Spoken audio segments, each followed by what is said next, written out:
이곳에 그냥 돌아가지 않고 주님을 만나고 주님을 느끼며 그 말씀 앞에 다시금 새롭게 되어지는 놀라운 하나님의 예배가 될 수 있도록 우리와 함께하여 주시고 우리 마음을 열어주시고 주님 나와 동행하여 주시옵소서. 예배 가운데 주님만 바라보는 귀한 하나님 예배가 될 수 있도록 주님 우리와 함께하여 주시옵소서. 그렇죠. 합심하여 기도하며 나가십시다. 하나님 우리 가운데 주님 인도하여 주시옵소서.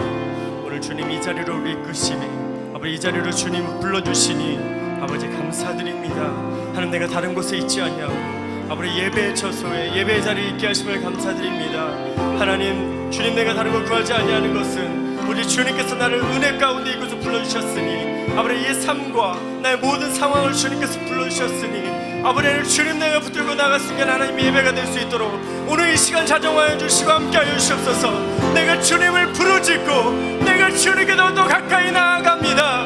아버지 내 목소리 높여 내 온몸의 주 앞에 반응하며 나아가오니 하나님 우리의 예배를 받으시고 우리의 찬양을 받으시며 온전히 주만 높이 올려드리며 경배하며 나갈 때에 온전히 주님 우리 가운데 주님을 느끼게 하시고 주님을 만날 게 하나님 예배 될 수 있도록 하나님 붙잡아 주시고 하나님 인도하여 주시옵소서.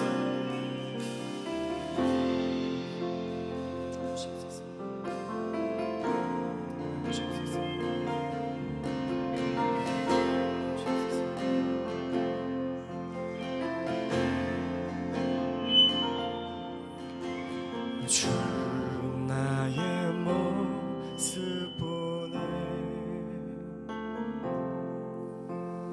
상한 나의 맘 보시네 주 나의 눈물 안에 우리의 모든 것을 아신 주님께 홀로 울던 맘 아시네 주 나의 모습 보네 주 나의 모습 보네 상한 나의 맘 보시네 주 나의 눈물 안에 홀로 울던 맘 하시네 세상 소망 다 사라져가도 주의 사랑은 끝이 없으니 살아가는 이 모든 순간이 주 은혜임을 나는 믿네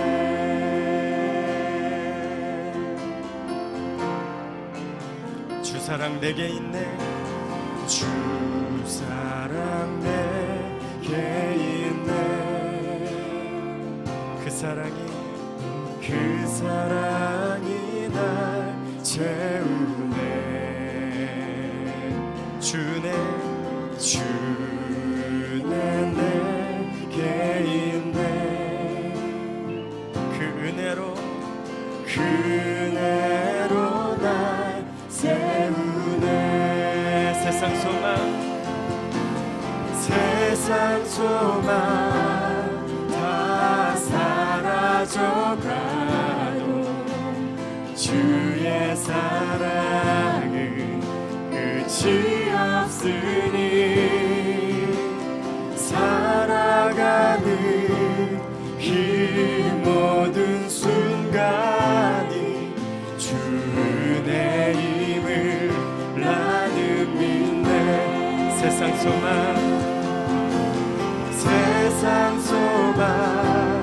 다 사라져가도 주의 사랑은 끝이 없으니 살아가는 이 모든 순간이 은혜임을 나는 믿네 세상 소망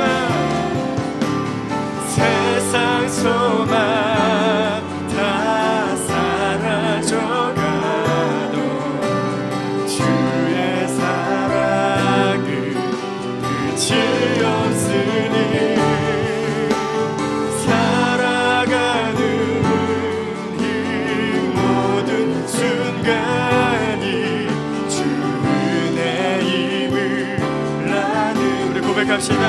세상 소망 세상 소망 아멘 주님 사라져가 주의 사랑은 끝이 없으니 살아가는 이 모든 순간이 주의 힘을 나는 믿네 세상 소망 오 세상 소망 다 사라져가도 주의 사랑은 끝이 없으니 살아가는 이 모든 순간이 주의 힘을 나는 믿네 세상 소망 오 세상 소망 다 사라져가도 주의 사랑은 끝이 없으니 살아가는 이 모든 순간이 주의 힘을 나는 믿네 주의 힘을 나는 믿네 주의 힘을 나는 믿네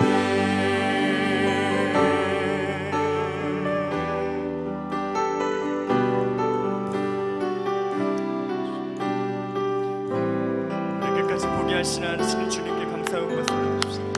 그 주님의 은혜 가운데 부어주시니 감사합니다. 이 모든 것이 주님의 은혜임을 고백합니다. 할렐루야.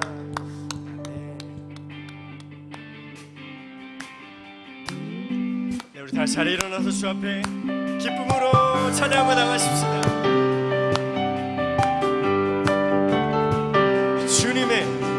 주님의 임재 앞에서 권능의 날개 아래서 주의 능하신 행동을 인하여 찬양해 주님의 임재 앞에서 권능의 날개 아래서 그의 능하신 행동을 인하여 찬양해 주의 나라 찬양 주의 힘 안에 모든 원수 굴복하네 주의 임재 주의 나라 주의 원수 찬양 주의 힘 안에 모든 원수 굴복하네 내가 춤을 출 때 하늘처럼 춤을 추면서 전심으로 주를 즐거워하라 모든 만나느라 찬양하라 영원히 하늘처럼 춤을 추면서 전심으로 주를 즐거워하라 모든 만나느라 찬양하라 영원히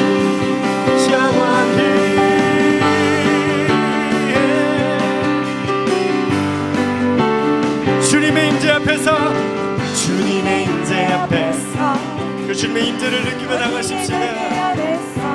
그의 능하신 행동을 인하여 찬양해 아멘 주님의 임재 앞에서 권능의 날개 아래서 그의 능하신 행동을 인하여 찬양해 주의 나라 주의 원수 찬양 주의 모든 원수 굴복하니 주의 임재 주의 나라 주의 원수 우리가 찬양할 때 우리가 선포할 때 모든 원수들을 굴복할 것입니다. 내가 춤을 출 때 하늘처럼 춤을 추면서 전심으로 주를 즐거워하라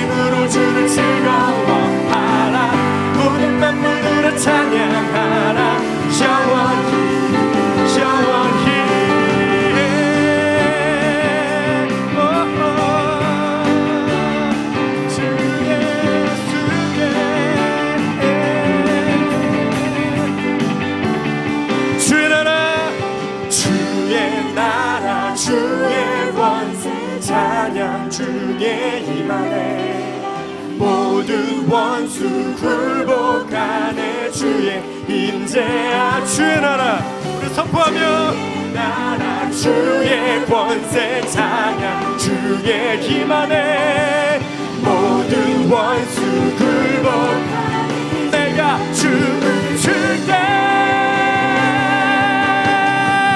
다윗처럼 춤을 추면서 자신으로 주를 즐거워하라 모든 만나를 찬양하라 영원히 영원히 다윗처럼 춤을 추면서 자신으로 주를 즐거워하라 모든 만나를 찬양하라 우리 목소리 높여 다윗처럼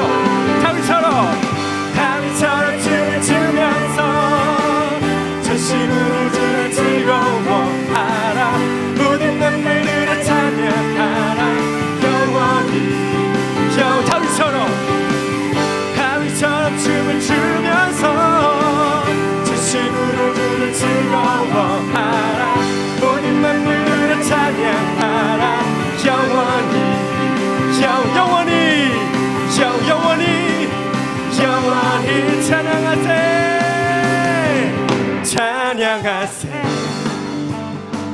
찬양하세 왕께 소리 높여 찬양 드리세 찬양하세 아멘 찬양하세 왕께 소리 높여 찬양 드리세 찬양받기에 합당하신 주님 언제나 동일하신 주님 언제나 동일하신 주 무릎 꿇고서 주 이름 외치세 예수 나의 왕 예수 나의 왕 예수 나의 왕 아멘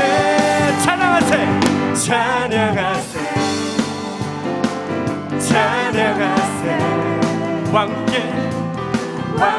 소리 높여 찬양 드리세 찬양하세 내 오늘 주님을 찬양할지어다 찬양하세 왕께 소리 높여 찬양 드리세 찬양받기에 합당하신 주 언제나 동일하신 주 긁고서 주 이름 외치세 예수 나의 왕 예수 나의 왕 예수 나의 왕 아멘 찬양받기에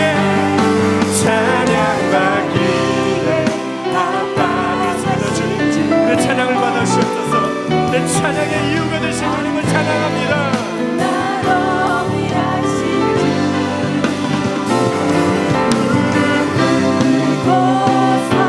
주 이름 외치세 예수 나의 왕 예수 나의 왕 예수 나의 왕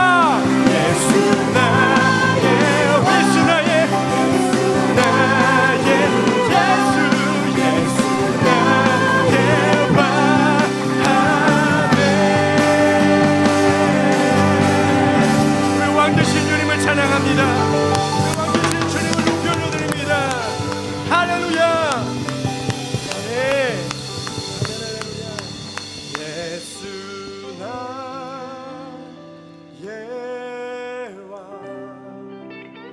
예수 나의 왕 예수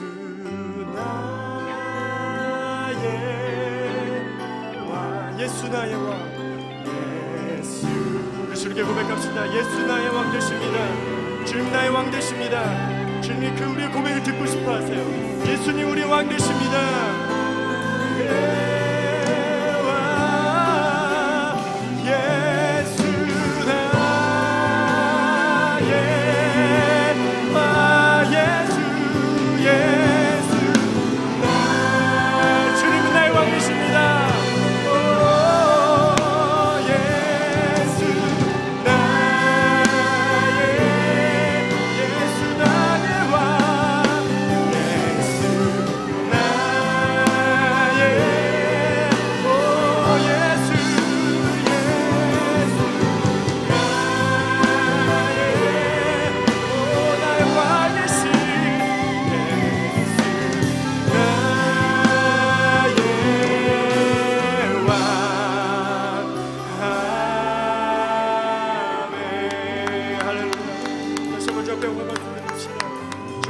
주님을 찬양합니다. 우린 주님의 백성입니다.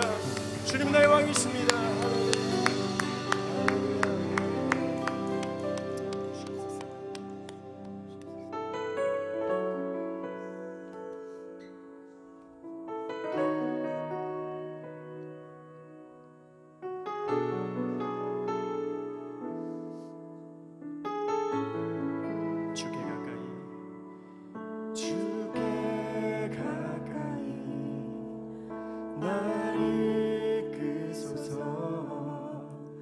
간절히 주님만을 원합니다. 채워주소서. 주의 사랑을 진정한 찬양 드릴 수 있도록 주께 가까이 날 이끄소서. 간절히 주님만을 원합니다.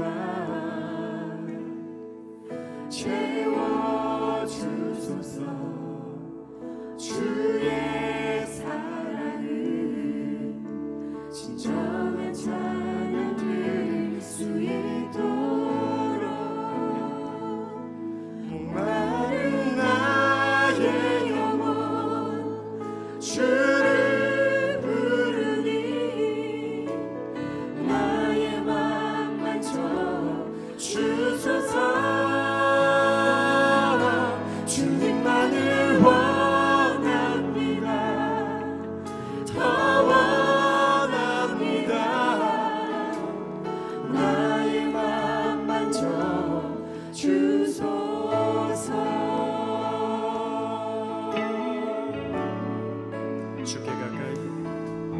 주께 가까이 날 이끄소서. 간절히 주님만을 원합니다.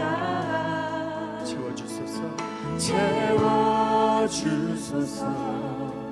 주의 사랑을 진정한 찬양 드릴 수 있도록 목마른 나의 영혼 주를 부르니 나의 맘 만져 주소서. 주님만을 원합니다. 더 원합니다. 나의 맘 만져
주님만을 원합니다. 더 원합니다. 나의 맘 만져 주소서.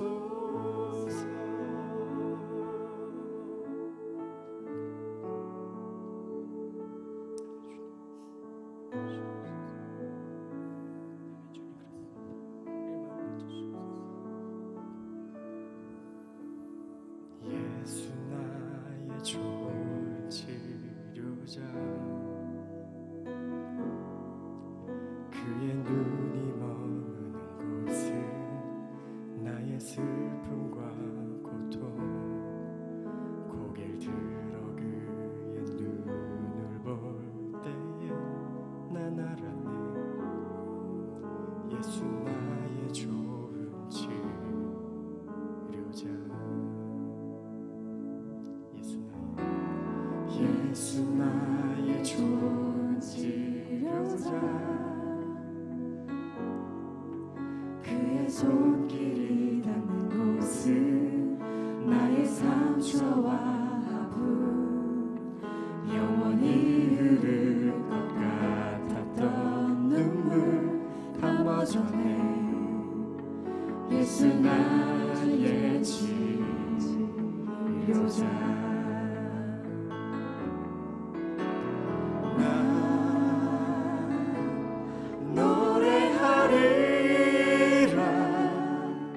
천한 나를 돌아보신 구세주를 찬양해.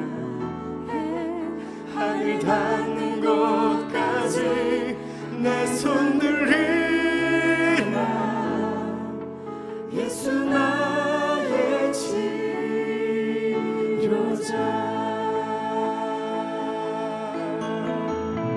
다시 한번 고백합시다. 예수 나의 좋은 치료자, 그의 눈이 머무는 곳은 나의 슬픔과 고통, 고개 들어 그의 눈을 볼 때에 난 알았네. 예수 나의 좋은 치료자. 예수 나의 좋은 치료자 되시고, 예수 나의 좋은 치료자, 그의 손길이 닿는 곳은 나의 상처와 아픔, 영원히 흐를 것 같았던 눈물 다 멎었네. 예수 나의 치료자. 예수 나의 치료자,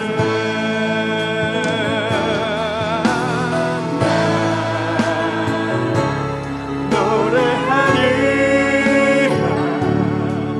천한 나를 돌아보시 구세주를 찬양해. 나를 닿는 곳까지 내 손을 들이라. 예수 나의 치료자.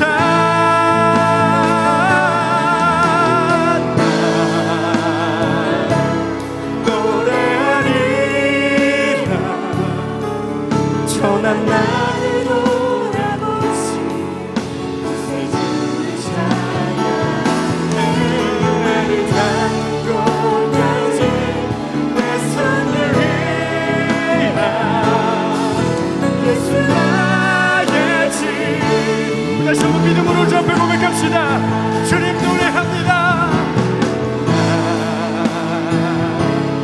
노래하리라. 천한 나를 돌아보시 구세주를 찬양해. 나를 닿는 곳까지 내 손 들이라. 예수 나의 그 놀라우신 주님의 은혜를 노래합니다.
다 같이 한번 통성으로 기도하며 나갈 때 살아계신 하나님, 이 화요 성령 집회를 주님 손에 의탁을 드립니다.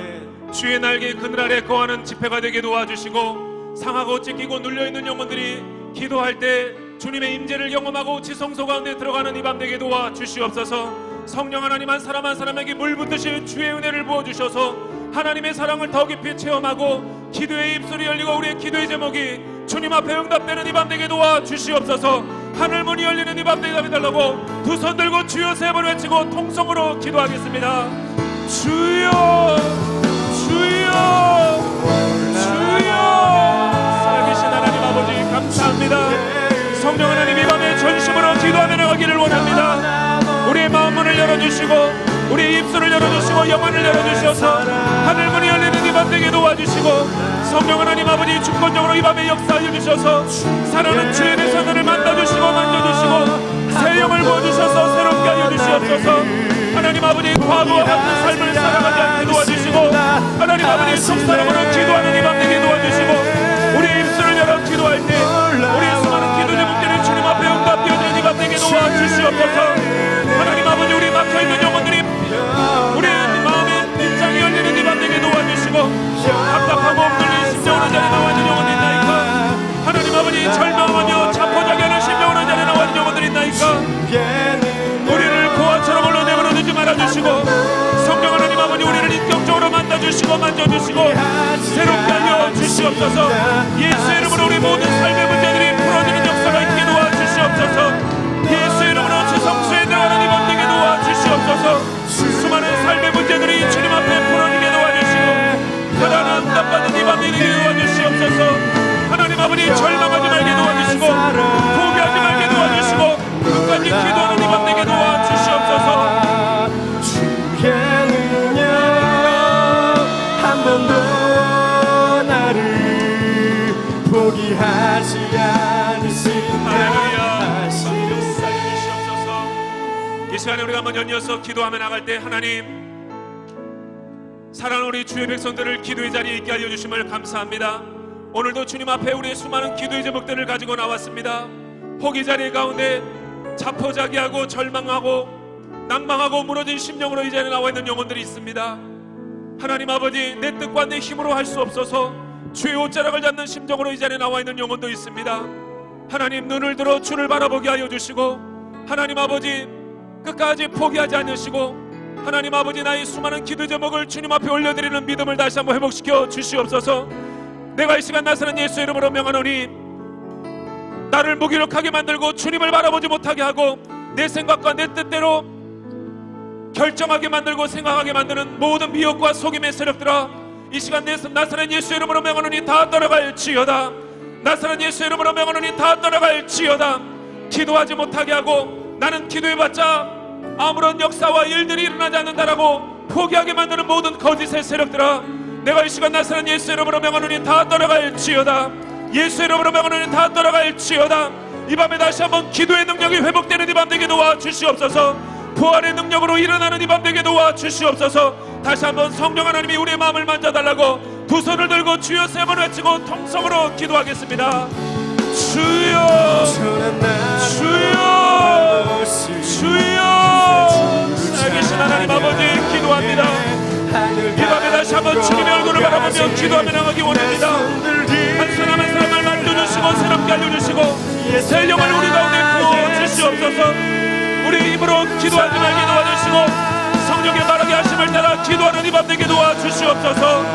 하나님 아버지, 나의 심령을 만져주셔서 깨끗게 하여 주시고 정결하게 하여 주셔서 거룩한 심령으로 주님 앞에 나가게 도와주시고 우리 모든 죄의 소욕들이 십자가에 못 박히는 이 밤 되게 도와주시옵소서. 나의 욕심과 뜻들이 다 사라지게 도와주시고 하나님의 뜻 가운데 나의 뜻을 맞춰가는 이 밤 되게 도와주시옵소서. 주의 이름으로 기도하는 영혼들마다 다시 한번 우리의 영혼이 소생하는 이 밤 되게 도와주시옵소서. 주님의 이름으로 기도하는 영혼들마다 예수의 이름으로 일어나게 도와주시옵소서. 예수의 이름으로 기도하는 영혼들마다 부활의 권능을 던지는 이 밤 되게 도와주시옵소서. 나를 돌아보시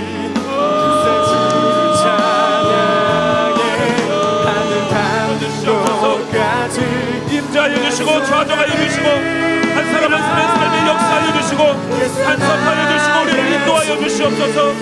하나님 주님의 은혜를 갈망합니다. 주님의 은혜를 사모합니다. 주님의 이름으로 택하며 나가는 영혼들마다 하나님 아버지 포기하지 말게 도와주시고 우리의 영을 다시 한번 새롭게 해주셔서 믿음으로 주님 앞에 서게 하여 주시옵소서. 주를 찬양 때를 닿는 곳까지 내 손 들리라. 예수 나의 치료자.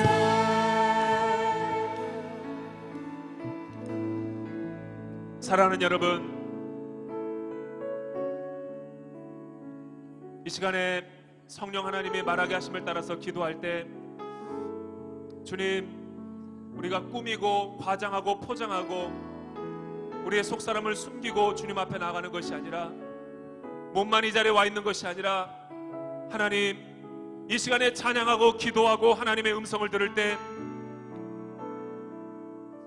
우리의 영혼이 주님의 지성소에 들어가서 내 생각과 내 뜻과 내 경험이 아니라 하나님의 음성을 듣는 이 밤이 되게 하여 주시옵소서. 주님의 음성을 듣고 내 영이 살아나는 이 밤 되게 도와 주시옵소서. 죽어있고 절망하고 메말라가는 내 심령이 다시 한번 주의 옷자락을 붙들고 소생하는 이 밤 되게 도와 주시옵소서. 주님, 이 밤에 다시 한번 기도할 때 내 공로와 내 행위와 내 뜻을 의지하는 것이 아니라 십자가의 공로와 보혈의 능력을 의지하며 기도하기 원합니다. 내 뜻대로 기도하지 말게 도와주시고 하나님의 뜻에 나의 뜻을 맞춰가는 기도의 시간이 되게 도와주시옵소서. 하나님이 우리를 긍휼을 베풀어 주실 때, 하나님이 내 삶 가운데 은혜를 베풀어 주실 때 내 자격과 조건을 바라보는 것이 아니라 하나님 믿음을 바라본다고 약속하셨사오니 이 밤에 사랑하는 영혼들이 기도할 때 믿음을 의지해서 기도하게 도와주시옵소서. 하나님 아버지, 율법적으로 기도하는 것이 아니라 믿음으로 이 시간 기도하는 이 밤 되게 도와주시옵소서. 하나님의 은혜가 한량없이 이 밤에 부어지는 이 밤 되게 도와주시옵소서. 그래서 기도할 때 응답받고 돌아가는 영혼들 되게 도와주시옵소서. 두 손 들고 주여 세 번 외치고 통성으로 기도하겠습니다. 주여, 주여, 주여. 살아계신 하나님 아버지, 다시 한번 이 밤에 주님의 은혜를 간구하며 갈망하며 기도하며 나가기 원합니다. 내 뜻과 행위를 의지하는 것이 아니라 한량없는 조건 없이 바라보시는 사랑하시는 하나님의 은혜와 사랑을 구하며 나갑니다. 주님이 이러지도 못하지도 못하는 나의 삶에 모든 상황을 아시오니 주님 앞에 엎드리며 기도하며 나갑니다. 우리의 삶을 만져주시고 우리의 상황과 문제들을 만져주셔서 하나님 우리의 삶의 수많은 문제들이 예수 이름으로 속히 해결되어지는 이 밤 되게 도와주시옵소서. 주님만을 원합니다. 더 원합니다. 나의 마음만 기도하며 나가기 원합니다. 내 뜻대로 삶의 문제를 결정하지 말게 도와주시옵소서. 주님을 내 삶의 주인으로 모시게 도와주시고 주님을 내 삶의 좌정하여 왕으로 다스리시는 하나님의 통치 안으로 들어가게 도와주시옵소서. 주님, 예수 이름으로 내 안에는 모든 거짓과 미혹의 영들이 떠나가게 도와주시고 주님의 음성을 분별하고 듣는 이 밤 되게 도와주시옵소서. 아버지, 주님을 기다립니다. 주님을 사모합니다. 주님을 응답하며 나아갈 수 있도록 인도하여 주시옵소서. 반응하며 나가는 이 밤 되게 도와주시옵소서. 나의 영혼 주를 부르니 내 영을 새롭게 하여 주시옵소서. 내 영이 말씀 앞에 정직하게 도와주시옵소서. 주를 기다리며 나가게 도와주시고 하나님보다 앞서지 않게 도와주시고 부활의 권능으로 다시 한번 함께 하여 주셔서 우리의 삶과 삶의 모든 문제들이 예수 이름으로 풀어지게 도와주시옵소서.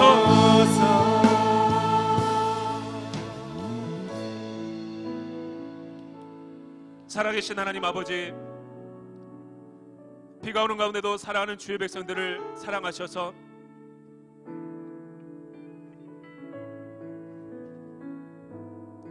우리의 영혼을 감찰하시고 하감하여 주셔서 기도의 자리에 있게 하시고 말씀의 자리에 있게 하여 주심을 감사합니다. 주님, 있는 모습 그대로 주 앞에 나와싸우니 우리의 죄와 허물과 연약한 점들은 십자가 뒤에 감춰주시고 주님을 바라보는 믿음이 다시 한번 일어나게 도와주시옵소서.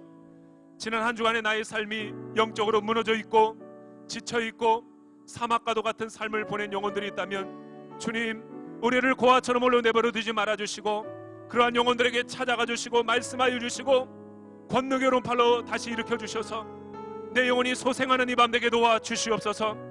무엇보다도 우리 입술이 기도의 입술이 열리기를 원합니다. 내 인생 가운데 기도의 영역이 7배나 부어지기를 원합니다. 기도의 영이 다시 한번 이 밤에 살아나게 도와주셔서 우리의 삶의 수많은 문제들을 기도로 주님 앞에 승리하며 살아가는 주의 백성들이 되게 도와주시옵소서. 사랑하는 주님, 몸도 마음도 영혼도 지쳐있는 영혼들에게 하늘문을 열어주셔서 하나님의 천사들이 야곱의 베델 제단처럼 오르락내리락 하는 이 밤 되게 도와주시옵소서. 이러지도 저러지도 못하는 사면 초과의 상황 가운데 있는 나의 영적인 상황 가운데서 주님의 말씀을 듣고 응답을 듣고 다시 한번 영적인 힘을 얻고 살아나는 이 밤 되게 도와주시옵소서.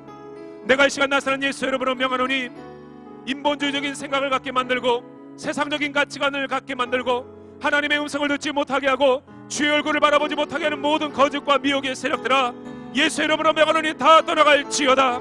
예수 이름으로 명하노니 다 떠나갈지어다. 거짓과 속임의 세력들아, 예수 이름으로 명하노니 다 떠나갈지어다. 우리의 상황과 우리의 환경과 가정과 직장 가운데서 떠나갈지어다. 다시 한번 주님을 바라보고 우리의 영혼이 소생하는 이 밤 되게 도와주시옵소서. 기도의 응답을 받고 돌아가는 이 밤 되게 도와주시옵소서.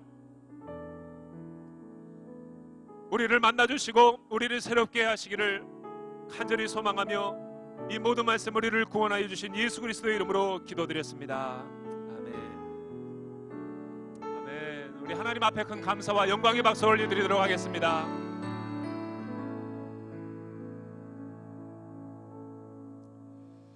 아멘. 감사합니다. 오늘 하나님께서 저와 여러분들에게 주시는 말씀은 신약성경 마태복음 10장 1절에서 5절에 있는 말씀입니다. 제가 여러분들을 위해서 우리말 성경으로 대독해 드리도록 하죠. 예수께서 12제자를 부르셔서 그들에게 더러운 귀신들을 쫓아내는 권세를 주시고 모든 질병과 모든 아픔을 고치게 하셨습니다. 12사도들의 이름은 이렇습니다. 먼저 베드로라고 하는 시몬과 그 동생 안드레, 세베대의 아들 야고보와 그 동생 요한, 빌립, 바돌로메, 도마, 세리마테, 알페오의 아들 야고보, 다데오, 열심당원 시몬, 그리고 예수를 배반한 가룟 사람 유다입니다. 예수께서 이 12명을 보내시며 이렇게 지시하셨습니다. 이방 사람들의 길로 가지 말고 사마리아 사람이 사는 마을에도 들어가지 말고 오직 이스라엘의 집에 잃어버린 양들에게로 가라. 아멘. 우리가 계속해서 12제자들의 삶을 주님이 어떻게 부르시고 그들을 주님의 주권대로 쓰셨는가를 살펴보고 있는데요. 오늘은 기질대로 쓰시는 하나님 바돌롬의 편을 우리가 같이 말씀을 통해서 살펴보기를 원합니다.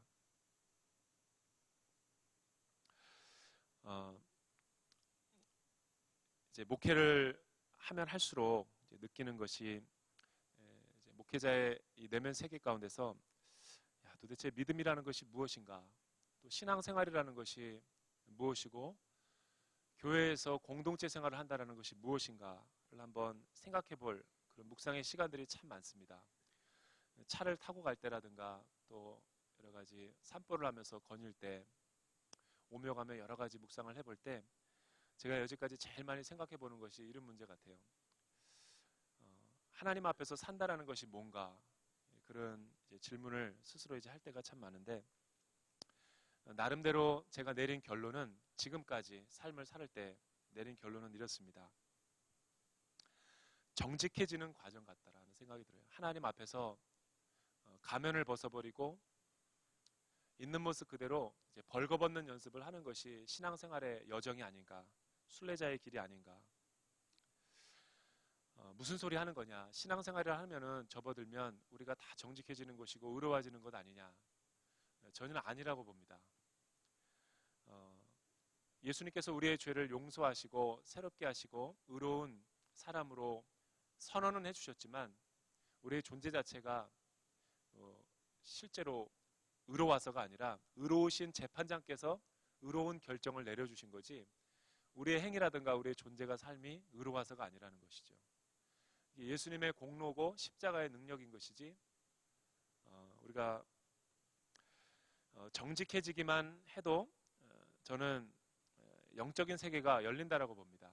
근데 이 말은 저와 여러분이 이 모습 저 모습대로 이 세상 가운데 살면서 참 정직해지기가 쉽지가 않습니다. 목사인 저도 그를 느낄 때가 참 많아요. 뭐 과학이라든가 또 권력의 세계 또는 우리 경영인의 세계 또 목회자의 세계 가운데서도 그리스도인의 세계 가운데서도 정직이라는 것이 굉장히 중요한 덕목이고 본질적인 거라고 생각합니다.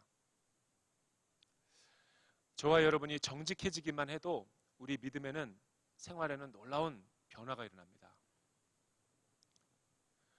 그러나 반대로 이 원수마귀의 세력들은 우리의 신앙생활을 멈추게 만들고 성장하지 못하게 만들고 계속해서 할 수만 있다면 하나님과 우리와의 관계를 끊어버리려고 하는 이 원수의 세력들은 언제나 우리로 속이고, 왜냐하면 그의 정체가 거짓의 압이니까. 거짓이라는 것은 속이는 영이라는 거예요. 언제나 우리를 속이려고 하고 언제나 우리를 거짓되게 만들고 그 여러 가지 내면의 그 쓴뿌리와 상처 그 투성이의 그런 어떤 내면 세계를 통해서 하나님 앞에서 나의 실존을 정직하게 바라보지 못하게 하는 것이죠. 하나님 앞에서도 계속해서 진실되게 살아가기보다는 꾸미고 과장되고 포장된 모습으로 살아가게 만드는 거예요. 제가 수련회 갔을 때라든가 또 왜 우리 수련회 가서 옛날에 보면은 퀘이커 퀘스천이라고 해서 QQ를 많이 하죠. 또 아니면 이런 것도 해봤어요. 제 인생의 삶의 뭐 이렇게 나이테 뭐 인생 막대기로 그려가지고 인생이 가장 뭐 행복했을 때랑 슬펐을 때 아니면 내 영적인 성장이 가장 높았을 때라든가 이제 가장 어두웠을 때를 한번 막대 그래프로 곡선으로 한번 표시해보라는 것도 한번 해봤어요. 제가 그걸 해보면서 느낀 건 뭐냐면 제 인생 가운데 가장 영적인 이 수직 계속 끊임없이 성장했던 때가 있었어요. 그래서 굉장히 그 과정이 저 나름대로는 보람이 있었고 유익이 있었어요. 그러니까 왜냐하면 정직해지는 훈련을 한 거잖아요. 내 신앙생활에서 가장 크게 성장했을 때가 언제인가를 제가 이 시간 여러분들에게 얘기하자면 제 믿음이, 제 삶이 하나님 앞에서 유순했을 때, 그러니까 어린아이와 같았을 때가 순수했을 때가 가장 크게 성장했었던 것 같아요. 반대로 내 인생이 가장 어두웠을 때, 내 인생이 가장 힘들었을 때가 언제인가, 믿음이 정체되고 진보하지 못하고 퇴보했을 때는 언제인가를 보면은 그 반대죠. 이중생활하거나 진실하지 못하거나 하나님 앞에서 자꾸만 정직해지지 않으려고 할 때 제 삶이 가장 어두웠던 것 같아요. 아니 힘들었던 것 같죠. 그걸 이제 종교생활이라고 하죠. 인격적인 하나님과의 그 실제적인 체험의 삶이 아니라 그냥 몸만 왔다가 거져가고 습관적으로 드리는 게 이제 종교생활이라고 그러죠. 그래서 제자도 훈련도요, 우리가 많은 프로그램 같은 거 하는 것도 성역 공부도 진실해지는 과정이죠. 사실은 말씀 앞에 설 때 내용이 가장 순수해지고 정직해지니까. 말씀은 거울과도 같은 거죠. 말씀은 거짓말을 하지 않습니다. 그 거울 앞에 내 자신이 쓰는 거죠. 근데 그 거울을 보고 내 자신을 자꾸만 투영시키지 못하고 정직하게 바라보지 않고 자꾸만 꾸미려고 하고 과장하려고 하고 주님 앞에 정직을 직면하지 않으려고 할 때 내 신앙생활에 빨간불이 들어오는 거예요. 제자도는 결국 진실해지는 훈련입니다. 뭐 순종하느냐 안 하느냐는 두 번째 옵션. 제 첫 번째는 뭐냐면 진실해지는, 진실에 직면하는 거예요. 내가 하나님 앞에 어떤 존재인가를 보는 거죠.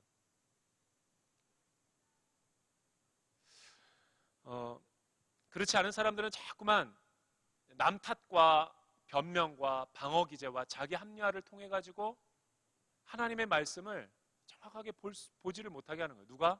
원수마귀가. 은혜를 받고 새 영이 부어지게 되면 영적인 비늘이 벗겨지는 거죠. 그래서 은혜를 받는다는 게 뭐냐면 하나님의 말씀이 내 삶 가운데 하나님의 말씀으로 정직하게 와닿는 거예요. 아무리 들어도 하나님의 말씀이 유명한 목사님이 설교를 해도 졸고 들리지가 않아요. 그 이유는 뭐냐면 내 영혼에 상처가 많아서 그런 거예요. 세상에 때가 많이 묻어서 그런 거죠.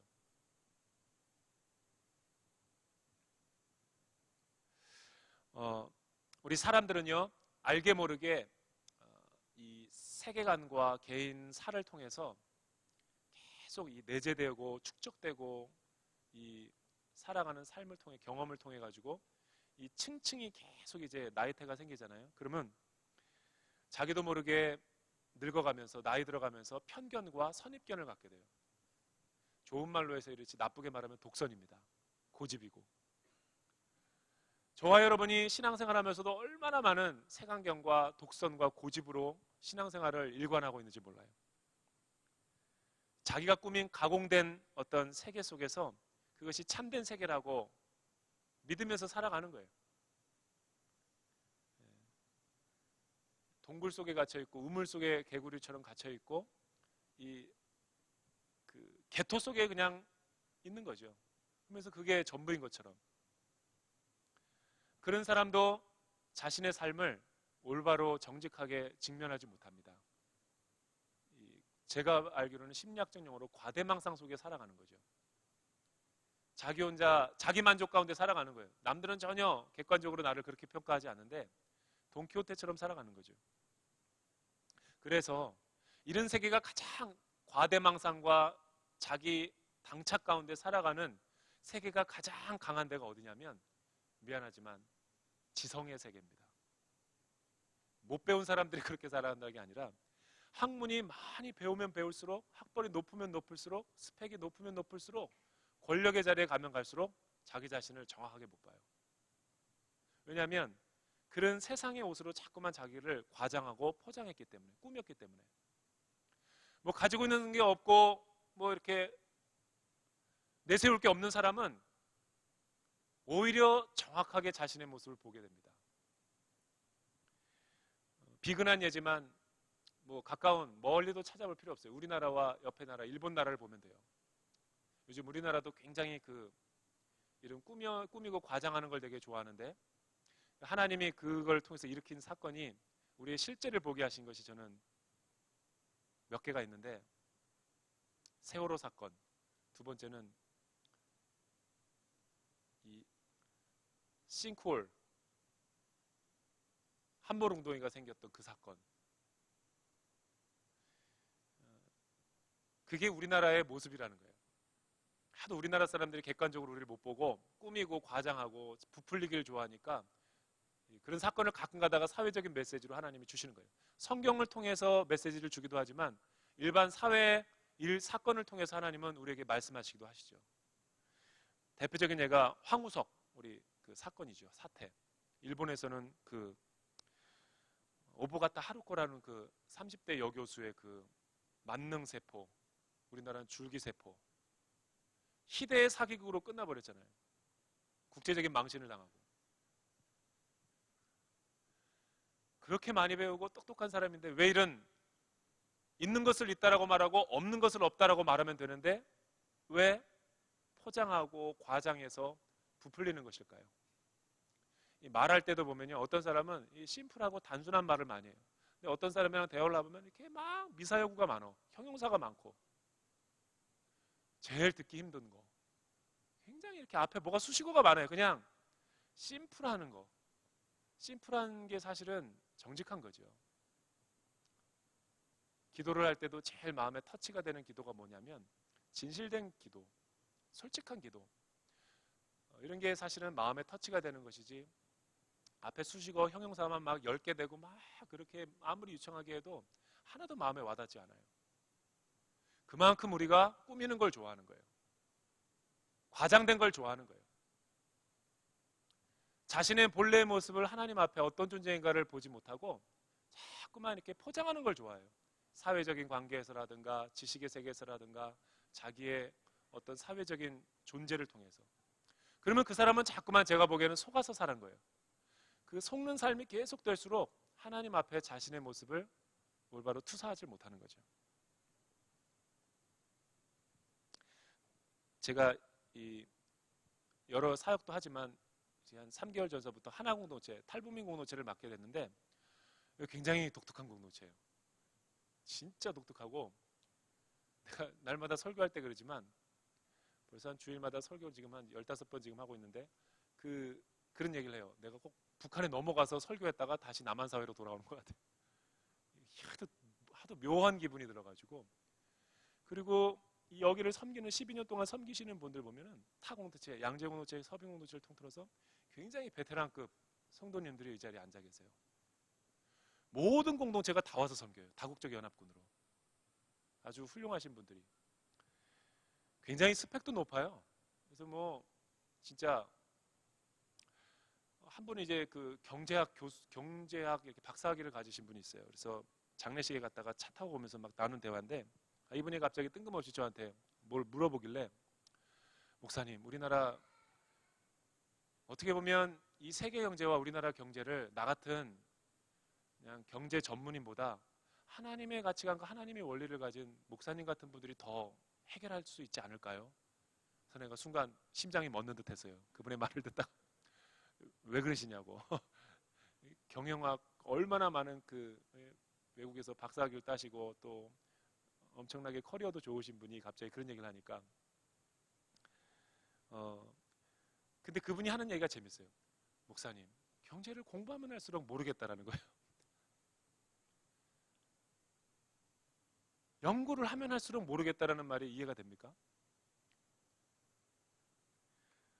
깊이는 들어가지만 더 좁아진다라는 거예요.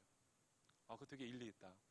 그래서 하시는 말씀이, 세계 경제를 누가 이렇게 어렵게 만들었습니까? 목사님이 아니라 저 같은 하버드에서 박사학위 딴 사람들이 망쳐놨습니다. 듣고 보니까 그런 거죠. 시장에서 콩나물 파는 아줌마들이 세계 경제를 이렇게 망쳐놓지는 않았죠. MBA를 한 사람들이 이렇게 어렵게 만들어놨죠. 그거예요, 바로. 왜 그런 일이 일어납니까? 제일 똑똑하다라고 다 안다라고 생각할 때 제일 모르게 되는 거예요. 그게 역설지죠. 저희 공동체에서도 주일에 어떤 권사님과 이야기를 했어요. 권사님은 개인적으로 좀 요즘에 어려운 고난의 세월을 보내시고 계시는데, 그 권사님이 저에게 해준 거예요. 간접인용. 목사님, 소위 말해서 그 이제 지성세계에 몸담고 있는 거죠. 굉장히 고위직. 그런데 너무 알면 알수록 우리나라의 그 이 지성계를 자기가 너무 하여튼 몰랐는데, 이번 일을 겪으면서 이 지성계가 이렇게 부패하고 썩고 수준 이하의 조폭들도 쓰지 않는 방법으로 비열하게 한 사람을 코너에 몰아넣는 일이 일어나고 있고, 그게 그분 얘기예요. 겉으로는 굉장히 포장하고 멋있고 화려한 것 같지만 그들이 실제 삶에서 쓰는 언어와 용어들과 행동들은 거짓과 속이는 것과 모함과 음모와 한 사람을 거의 매장시키는 것과 이런 일들이죠. 그러면서도 자기들은 지성계고 과학계고 리더십이라고 생각하는 거예요. 여러분, 세상은 그런 리더십에 의해서 움직여지거나 변화되지가 않죠. 저는 이어령 우리 그 선생님을 되게 좋아해서 저도 그분의 글을 되게 많이 읽었어요. 저 세대랑도 굉장히 먼데 흙 속에 저 바람 속에 같은 거를 20대 때 썼다니까 내가 너무 충격을 받은 거예요. 굉장히 탁월한 책인데, 이분이 불신자였을 때 자기가 지성과 문학의 세계에서 푹 빠져가지고 정말 자기 모습을 제대로 못 봤다라는 것을 영성의 세계에 들어오면서 그분이 고백한 글을 읽어봤어요. 그거예요, 그거. 우리나라의 석학이라고 내놓을 만한 분이, 그분이 그렇게 고백했으니까 그 말은 사실이죠. 예수님을 만나고 보니까 참 내가 과거에 얼마나 자기 포장과 자기 과장과 문학이라고 하는 개토 속에 빠져가지고 남들의 칭찬과 인기와 그 권력 속에서 그 모습이 진짜인 줄 알고 살았느냐라는 걸 깨달은 거예요. 누구 앞에서? 하나님 앞에서. 그게 제가 봤을 때는 영적인 비늘이 벗겨진 것이고 사도행전 9장에서 사도 바울이 다메섹 도상에서 예수님을 만나는 사건 아닌가. 저와 여러분들은 예수님을 만난 뒤에 이런 영적인 체험을 다 한 번씩 경험한 사람들이에요. 그런데 처음에는 예수님을 만나가지고 십자가의 공로를 의지해서 정직하게 진실해지는 훈련을 하다가 신앙생활을 또 하다 보고 세파에 찌들어 살다 보면서 다시 율법으로 돌아가려고 그래. 또 꾸미고 또 과장하고. 그래서 제가 보기에는 예수 믿는 과정이란 뭐냐면 주님 앞에 서는 날까지 계속 정직해지는 훈련이 아닌가. 가면 벗기 훈련. 얼마나 내가 하나님 앞에서 정직하게 서느냐가 그게 우리 인생의 승패를 좌우하는 거예요. 일이 잘 되고 안 되고는 다 두 번째 문제예요. 여러분, 하나님이 어떤 분이에요? 사무엘상에 가면 가난하게도 하시고 부하게도 하시고 높이기도 하시고 낮추시는 분이 주님이에요. 우리는 그의 하나님의 절대 주권을 믿는 사람 아니에요? 말은 이렇게 고백하면서 실제는 그렇게 안 살아요. 조금 내가 상황이 안 좋고 낮아졌다 그래가지고 절망할 필요가 없는 거죠. 오히려 그럴수록 하나님을 더 바라보는 거예요. 그래서 로마서 7장에는 저는 하나님 앞에서 우리 인간의 실존을 가장 정확하게 해석한 사람이 바울이라고 봐요. 로마서 7장에서 그는 이런 탄식을 하요. 오호라 나는 곤고한 사람이로다. 이 사망의 몸에서 나를 누가 건져내랴. 예수 믿기 전에, 예수님을 만나기 전의 모습을 그가 묘사한 것이 아닙니다. 주님을 만나고 나서 더 정직해지면서 보니까 더 자신의 정난한 죄성의 모습을 바라보게 되는 거예요. 저도 목사이면서도 내 내면의 세계를 들여다보면 그런 고백이 매일매일 나오는 거죠. 근데 그게 십자가 앞에 서고 날마다 정직해지는 훈련을 하는 거예요. 제자도라고 그러고 제자 훈련 받는다고 하면서 그런 거 훈련 안 하면 다 사실은 제가 보기에는 가짜입니다.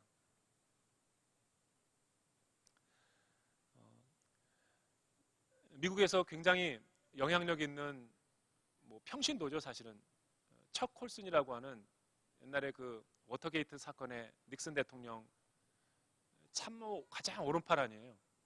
그래서 닉슨 대통령이 세계를 움직이는 것이 아니라 이 워터게이트의 그 장본인이고 가장 권력의 핵심이었고 그의 최측근이었던 그 척 콜슨의 한마디에 따라서 세계 모든 정세가 다 결정되는 거예요. 그런 무시무시한 파워게임에서 그가 그런 권좌에 올랐었어요. 그런데 워터게이트 사건에 의해서 명예가 실추되고 감옥 생활을 하게 됐어요. 가장 인생 가운데서 불명예스러운 삶을 살게 됐죠. 그래서 그가 보좌가 있을 때는 그의 권력을 다 두려워했어요. 그런데 이분이 감옥에서 성경책을 수십 번 읽다가 예수님을 인격적으로 만나는 경험을 해요. 그리고 소위 말해서 컨버전이라고 하는 회심을 경험해요. 회심을 경험한 그 감옥 장소가 자기에는 정말 다메섹 도상과 같은 거예요. 그래서 그는 나와서 프리즌 미니스트리라는 것을, 인터내셔널 프리즌 미니스트리라는 것을 사역을 시작했어요. 권력도 없고 아무도 인기도 없고 이제 자기를 찾아오는 일이 없을 때 주님을 만나고 나서 그가 시작한 것이 그 사역이에요. 감옥 교도소 사역. 그런데 그 프리즌 미니스트리가 얼마나 파워풀하게 성장해 나갔는지, 우리나라는 아버지 학교가 영향력 있죠. 미국은 그 아버지 학교 이상을 능가하는 게 지성의 세계뿐만 아니라 모든 교계와 모든 선교사계를 주름 잡는 게 이 척 콜슨의 평신도의 프리즌 미니스트리예요. 그분이 추록하고 나서 가장 먼저 쓴 책이 뭐냐면 본 어게인, 거듭남이라는 책이에요. 홍성사에서 출간됐어요. 번역이 돼서. 그거는 목사인 제가 읽어봐도 목사가 쓴 것보다 나아. 그리고 그분이 내는 책들마다 이 기독교 지성계를 움직이는 거예요. 그래서 그는 지금도 나이가 많이 들었는데도 기독교계를 이끌어가는 지성이에요. 자타가 공인하는. 워터게이트 사건에서 내려오자마자 하나님의 일을 하라는 부름으로 알고 그가 이렇게 그 사역을 시작했는데 지금 뭐 한 30년 동안 그가 행사한 영향력은 비라이벨스 목사님의 윌로우 크릭 교회 이상을 방불케 해요. 특히 기독교 지성계에서 감옥 사역을 하시는 분이 기독교 지성계에서 강력한 영향을 끼친다는 거예요. Can you believe that? 그게 믿어져요? 그게 실제예요. 우리나라 목사님들도 하목사님도 그렇고 그분의 영향력이 없는 분이 없어요. 그분이 그분의 책에서 강조하는 게 뭐냐면 자기는 지성계를 섬기는 사역을 하지만 하면 할수록 느끼는 거는 뭐냐면 엘리트와 지성의 세계가 얼마나 거짓되는지 자신도 삶을 통해서 드러났고 그 허위의식을 얼마나 강한지를 폭로하는데 굉장히 자신의 열정을 많이 쏟아붓고 있는 것을 보게 되죠.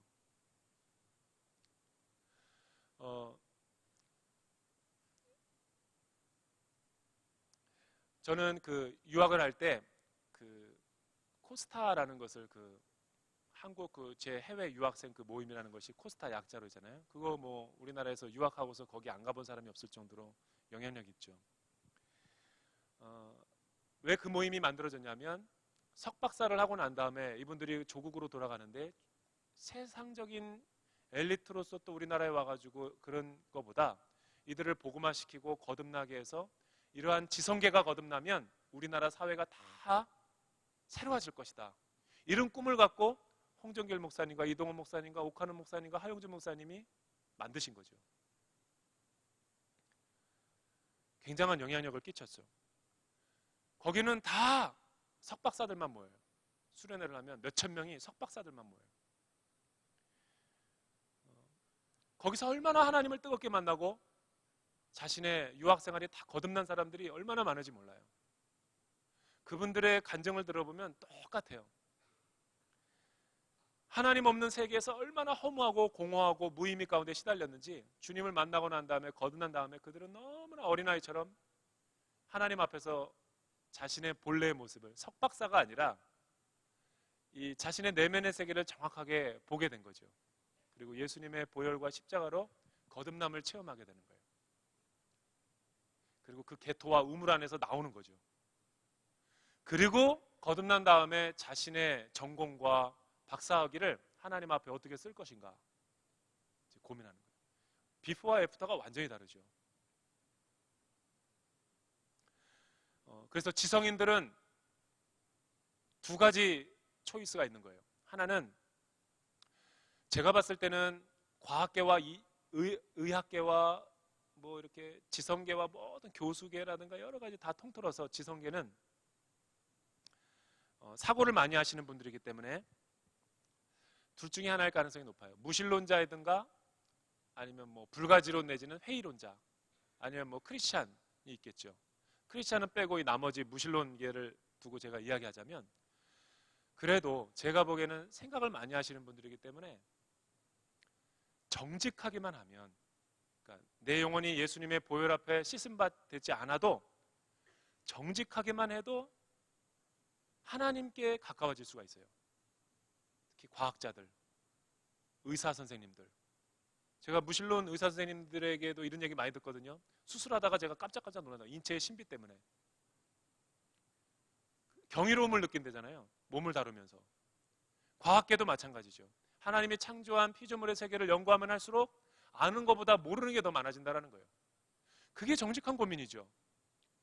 하나공동체에서 섬기는 그 경제학 박사님께서 유명한 대학을 나왔는데도 목사님, 경영을 하면 할수록 모르겠습니다. 그게 정직한 말이죠. 영어를, 어학을 전공하는 사람이 어학을 하면 할수록 자신감이 느는 게 아니라 더 겸손해지죠. 여러분, 부정적인 회의론자가 아니라 정직한 회의론자는 이성주의자들은 하나님께 멀어지는 게 아니라 가까워지는 거예요. 그래서 사실은 교회에 나올 때쯤 보면 이분은 이미 예수님을 만난 상태 가운데 있어요. 정직한 지성인들은. 근데 제가 말하고자 하는 요지가 뭐냐면 오늘 설교의 전체 주제죠. 지성계와 엘리트들이 정직하지가 않아요. 이런 말 제가 자주 써서 죄송합니다. 남대문에 있는 도깨비 시장에 있는 사람들보다도 정직하지가 않은 게 지성계예요. 이런 말 쓰면 좀 이상하나? 그 정도로 거짓의 영에 사로잡혀 있어요. 일반 서민들보다도 가장 자기를 많이 속이는 사람이 지성계일 가능성이 높아요.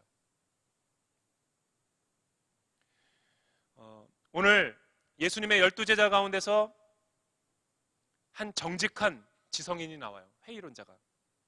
그 이름은 나다나엘이라고 하는 거예요. 12명의 제자 가운데 나다나엘이고 그의 이름은 두 가지가 쓰여요. 왔다 갔다. 나다나엘 혹은 바돌로메. 오늘 설교 제목에는 바돌로메라고 그랬죠. 근데 우리가 잘 알고 있기로는 나다나엘을 우리는 더 많이 알고 있어요.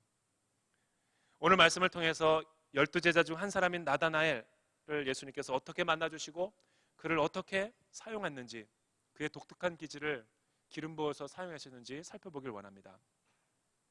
바돌로메 그럴 때 바자는 히브리어로 아들이란 뜻이에요. 그러니까 돌로메는 뭐냐면 돌로메의 아들이라는 거죠. 돌로메는 사실은 굉장히 유명한 이집트의 왕조의 이름이죠. 뭐 예를 들어서 프톨레미 왕조 그럴 때 그 프톨레미는 대단한 가문입니다. 왕조. 그러니까 아마 제가 모르긴 몰라도 이거에 영향을 받은 것 같아요. 유명한 사람의 유명하게 되라 나중에 이런 의미에서 이름을 붙여준지 모르지만 유명한 사람의 아들이다 이름은. 그리고 원래는 제가 보기에는 본명은 바돌로메가 아닐 거예요. 본명은 나다나엘일 거예요. 나다나엘은 그 직역하면은 뭐냐면 하나님의 선물이란 뜻이에요. 히브리인이니까 이 이름이 본래 이름이겠죠. 그리고 나중에 헬라의 영향을 받으니까 이런 유명한 사람의 이름을 같이 쓰면서 자기 나다나엘이 이런 위대한 사람이 됐으면 좋겠다라는 것이 부모의 바람이었을지도 몰라요. 어쨌든 그는 형제들과 주변 이웃 사람들에게 바돌로메라고도 불리기도 했고 나다나엘이라고도 불리기도 했어요. 제가 이 말씀을 연구하면서 어떻게 동일 인물임을 알았냐면 근거가 있어요. 마태복음 10장 2절 우리가 읽은 본문과 요한복음 21장 2절과 또 요한복음 1장 43절에 보면 그의 이름이 나오는데 서로 다르게 나와요. 예를 들면 이런 거죠. 마태복음과 공관복음에서는 항상 예수님의 12제자 명단이 나올 때 이 사람의 이름은 항상 그 옆에 빌립이 나와요. 빌립. 예를 들어서 이런 거죠. 베드로와 그의 동생 안드레를 부르시고 야고보와 요한을 부르셨다. 이게 다 한타스죠. 근데 바돌로메를 나다나엘을 얘기할 때 항상 그 앞에 빌립. 왜냐하면 이 나다나엘이 예수님을 만나게 된 게 요한복음 1장 43절에 보니까 빌립이 먼저 예수님을 만나고 빌립이 나다나엘에게 전도했기 때문에 두 사람이 같이 나오는 것은 당연한 거죠. 그런데 오늘 우리가 읽은 본문 마태복음에는 공관복음에서는 사도행전에서는 12명의 제자 명단 가운데 나다나엘이라고 안 나오고 바돌로메로 나와요. 빌립과 바돌로메. 그런데 요한복음 21장 2절에 보면 예수님의 12제자 가운데 7제자가 디베레아 바닷가에서 부활하신 예수님을 만나는데 베드로와 쭈쭈쭈 여러 가지 나오면서 빌립과 이 갈릴리 가나 사람 나다나엘로 표시되고 있어요. 그러니까 요한복음에서만 나다나엘로 나오는 거죠. 더 구체적으로 빌립이 예수님을 처음 만나고 나다나엘에게 소개시켜주는 장면도 보면 거기서도 빌립과 나다나엘로 나오는 거죠. 어떤 그 고대 문서에서는 그 나다나엘은 굉장히 그 명문 가정에서 태어났다 그래요. 그래서 이 갈릴리 가나 사람이라고 표현하지만 그의 조상들은 납달리 지파에서 굉장히 유명한 명문 가정에서 후손으로 태어났다. 근데 점점 이제 몰락해가지고 이제 갈릴리 이렇게 어촌에서 살게 된 거죠. 그렇다면 그의 직업은 어부고 그의 삶의 자리는 갈릴리 어부였고 그렇다면 성경에서 나오는 바돌로메는 어떤 인물이었을까? 어떤 성격이었을까? 우리가 몇 가지 성경 본문을 통해서 유추를 해볼 수가 있어요. 첫째는 요한복음 1장 43절에서 그는 빌립을 통해서 예수님과 복음에 대해서 처음 알게 되는 거예요. 그때 바돌로메의 반응이 어떠했는가? 1장 46절에 보면 이런 말이 나와요. 두 가지 반응이 나오는데, 빌립이 예수님을 만났고 나다나엘에게 소개시켜줬을 때 제일 먼저 나오는 이 바돌로메의 반응이 뭐냐면, 에이, 무슨 소리 하는 거야? 나사렛에서 무슨 선한 것이 나오겠느냐? 이 말을 오늘 현대어 버전으로 하면, 에이, 교회에서 무슨 선한 것이 나와?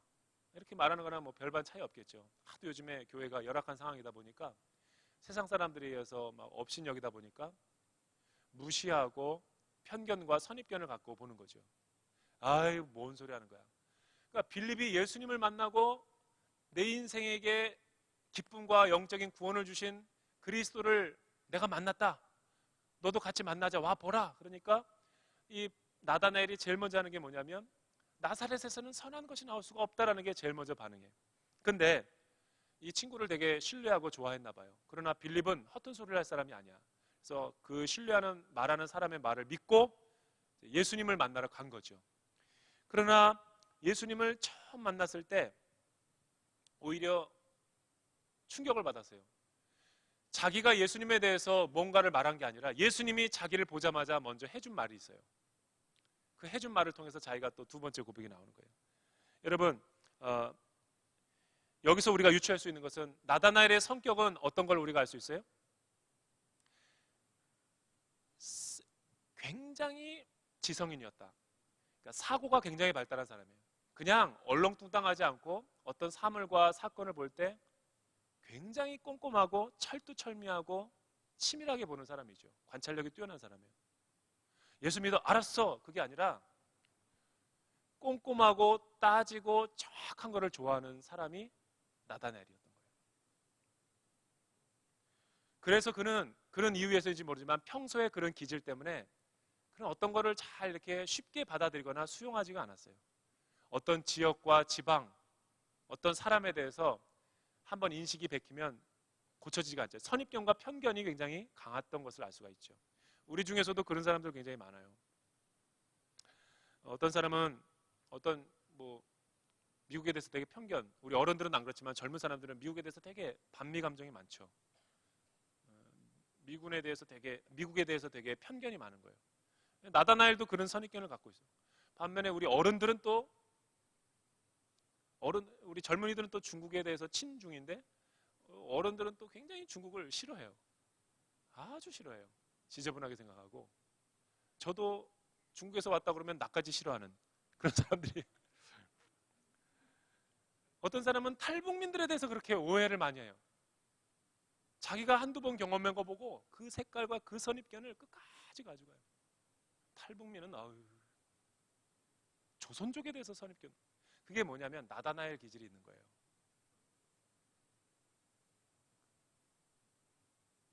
그거는 언제 해소가 될 수 있냐면 좋은 중국인, 좋은 북한 사람, 좋은 조선족, 좋은 미국 사람을 만나면 완전히 해소돼 버려요. 야당의 그 옛날에 굉장히 높은 분이죠. 박지원 정치인 있죠. 그분이 제가 읽은 여러 가지 옛날에 기사를 보니까 뉴욕 한인회장 하던 분 아니에요. 그런데 김대중 우리 전 대통령께서 야당을 해서 자꾸만 이렇게 몇 번의 대통령 실패를 했잖아요. 그래서 이제 정치 그만둔다고 그래가지고 미국에 가고 쉬었다가 오고 막 그러면 자기도 예전에는 김대중 대통령을 싫어했대요. 굉장히 싫어했대요. 근데 김대중 대통령 전 이제 야당 총수께서 다 그만두고 미국에 가서 쉬는데 이분을 한 번에 만나보고 이분이 말하는 조국과 민족과 통일과 정치에 대해서 듣고는 완전히 빠져버린 거예요. 그러나서 돌아와서는 김대중 대통령 오른팔 지금까지 맞죠? 북한에서 무슨 이렇게 조문할 때 항상 김대중 대통령 계 항상 대표로 나가니까 그거 보세요. 가장 싫어했던 사람을 한순간 만나보고 홀려가지고 가장 오른팔로 역할하는 거예요. 미국 싫어하는 사람은 미국을 한번 갔다 와보고 말해야 돼요. 북한을, 조선족을, 중국 사람을 잠깐만 오해하는 사람은 중국에 가서 한 5년 동안 살아봐야 돼요. 그러면 이해가 많이 달라져요. 그러니까 그러니까 내가 알고 있는 것은 굉장히 피상적인 정보고 지식이죠. 아마 여러분의 선입견 때문에 그럴 수도 있어요. 나다나엘이 그런 사람이었어요. 그는 의심하는 사람이었고 회의론자였어요. 좋은 말로 말하면 그는 정직한 거예요. 정직한 걸 좋아한 거예요. 과장되거나 포장되는 거 이런 거 질색이고 따지는 거 좋아하고 그래서 그가 나사렛에서 무슨 선한 것이 나왔냐 그럴 때 일리가 없는 얘기가 아니에요. 여러분 모세오경과 구약 성경을 보면 나사렛에서 예수님은 나오지 않습니다. 유대 지파에서 나오지. 그러니까 나다나엘 말이 맞는 거예요. 우리는 무조건 따져보지도 않고 무조건 아멘 아멘 그런 얼렁뚱땅 믿어가는 믿음이 있는데 나다나엘이 정직한 사람이죠. 아닌 건 아니라 그러고 긴 건 기그라고 말하니까. 어떻게 보면은 내면의 세계가 되게 순수하고 정직했던 사람일 수가 있어요. 그는 정치적이거나 계산적이거나 타협하는 사람이 아니었어요. 또 하나 그는 어떻게 보면 진리를 굉장히 갈망하고 있었던 사람일 수도 있어요. 메시아를 기다리고 있었고 연구하고 탐구하는 사람. 하지만 이런 사람이 사회생활이라든가 직장생활에 오면 좀 고난을 받게 되죠. 하도 송곳 같아서 너무 직언을 잘하고 분위기 파악하지 못하고 계속 그냥 이 불의와 타협하지 않고 이렇게 얘기하면 사회적으로는 이렇게 성공하지는 않아요. 이게 장점일 수가 있죠. 반대로 이런 사람의 또 약점이 뭐냐면 너무 문자주의적인 해석을 해서 이 율법주의자가 될 수도 있어요. 매사가 의심병이 많으니까 너무 따지고 그러다 보니까 말한 대로 깊이는 들어가지만 좁아져 가지고 잘못된 수를 놓을 수 있다는 거예요. 여러분 나다나엘 첫 번째 이미지는 뭐냐면 굉장히 정직한 사람이에요. 지성인이었고 솔직한 사람, 그리고 구도자죠. 그리고 꼼꼼히 따져보고 자기가 결정하는 대로 살아가는 사람. 자기는 이렇게 덜렁대는 사람들이 보기에는 이 사람은 굉장히 꼬장꼬장하고 스트릭하고 엄격한 사람이고 불의를 싫어하는 사람으로 알려져 있지만 실제로 보면 이 사람은 다 그렇지는 않습니다. 그렇게 되면 완벽주의자죠. 그러나 나다나엘은 자기 자신의 내면 세계를 돌아볼 때 자기가 그렇지 않다는 것을 아는 거예요. 근데 그거를 꾸민 거죠. 그게 지성인이라는 거예요. 지성인의 위선이 뭐냐면 마치 자기는 다 옳은 것 같고 자기는 다 맞는 것 같은 착각을 갖고 있다는 거예요. 자기는 다 지키는 것처럼 착각하고 있는 율법주의자의 특징이 그거잖아요. 남은 정죄하면서 남이 잘못된 거는 잘 지적하면서 자기의 내면의 세계는 지적하지 않아요. 그게 율법주의자들의 이중생활이죠. 아니게나 달러 십자가를 질 때 12제자가 다 도망갔죠. 한 사람 남았어요. 그게 누군지 아세요? 요한이에요. 그러니까 십자가에 돌아가실 때 요한에게 어머니를 맡기잖아요. 제자 가운데 유일하게 남은 것은 요한밖에 없고 나머지는 다 도망갔어요. 나머지라는 것은 11명의 나다나엘도 들어가 있다는 거예요.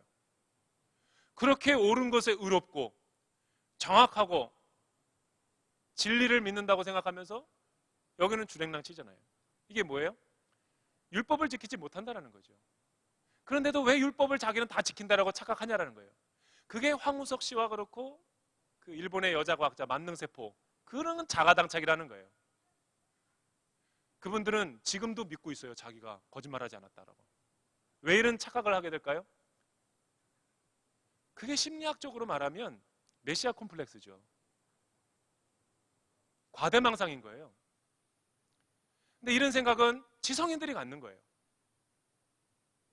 자기의 신념을 그게 사실인 것처럼 자기의 이론을 가설을 진리인 것처럼 둔갑시켜버리는 거죠. 이론과 가설은 틀릴 수도 있고 맞을 수도 있는 거죠. 검증된 건 아니죠. 저는 이걸 보면서 뭘 아냐면 헬라인이나 유대인에게나 다 우리가 하나님 앞에 죄인이구나. 지성인이나 못 배운 사람이나 우리는 다 믿음으로 구원받는 것이지 우리의 행위로 우리의 존재로 의로워지는 건 아니에요.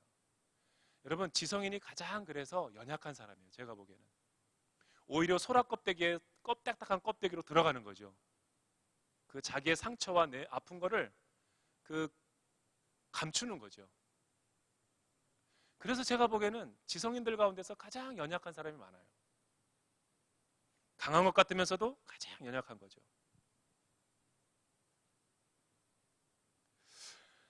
젊은이들에게 이 말을 적용하자면 자기 기성세대들은 막 비판하고 잘못한다고 하면서도 왜 자기 자신들에게는 그거를 적용 안 할까?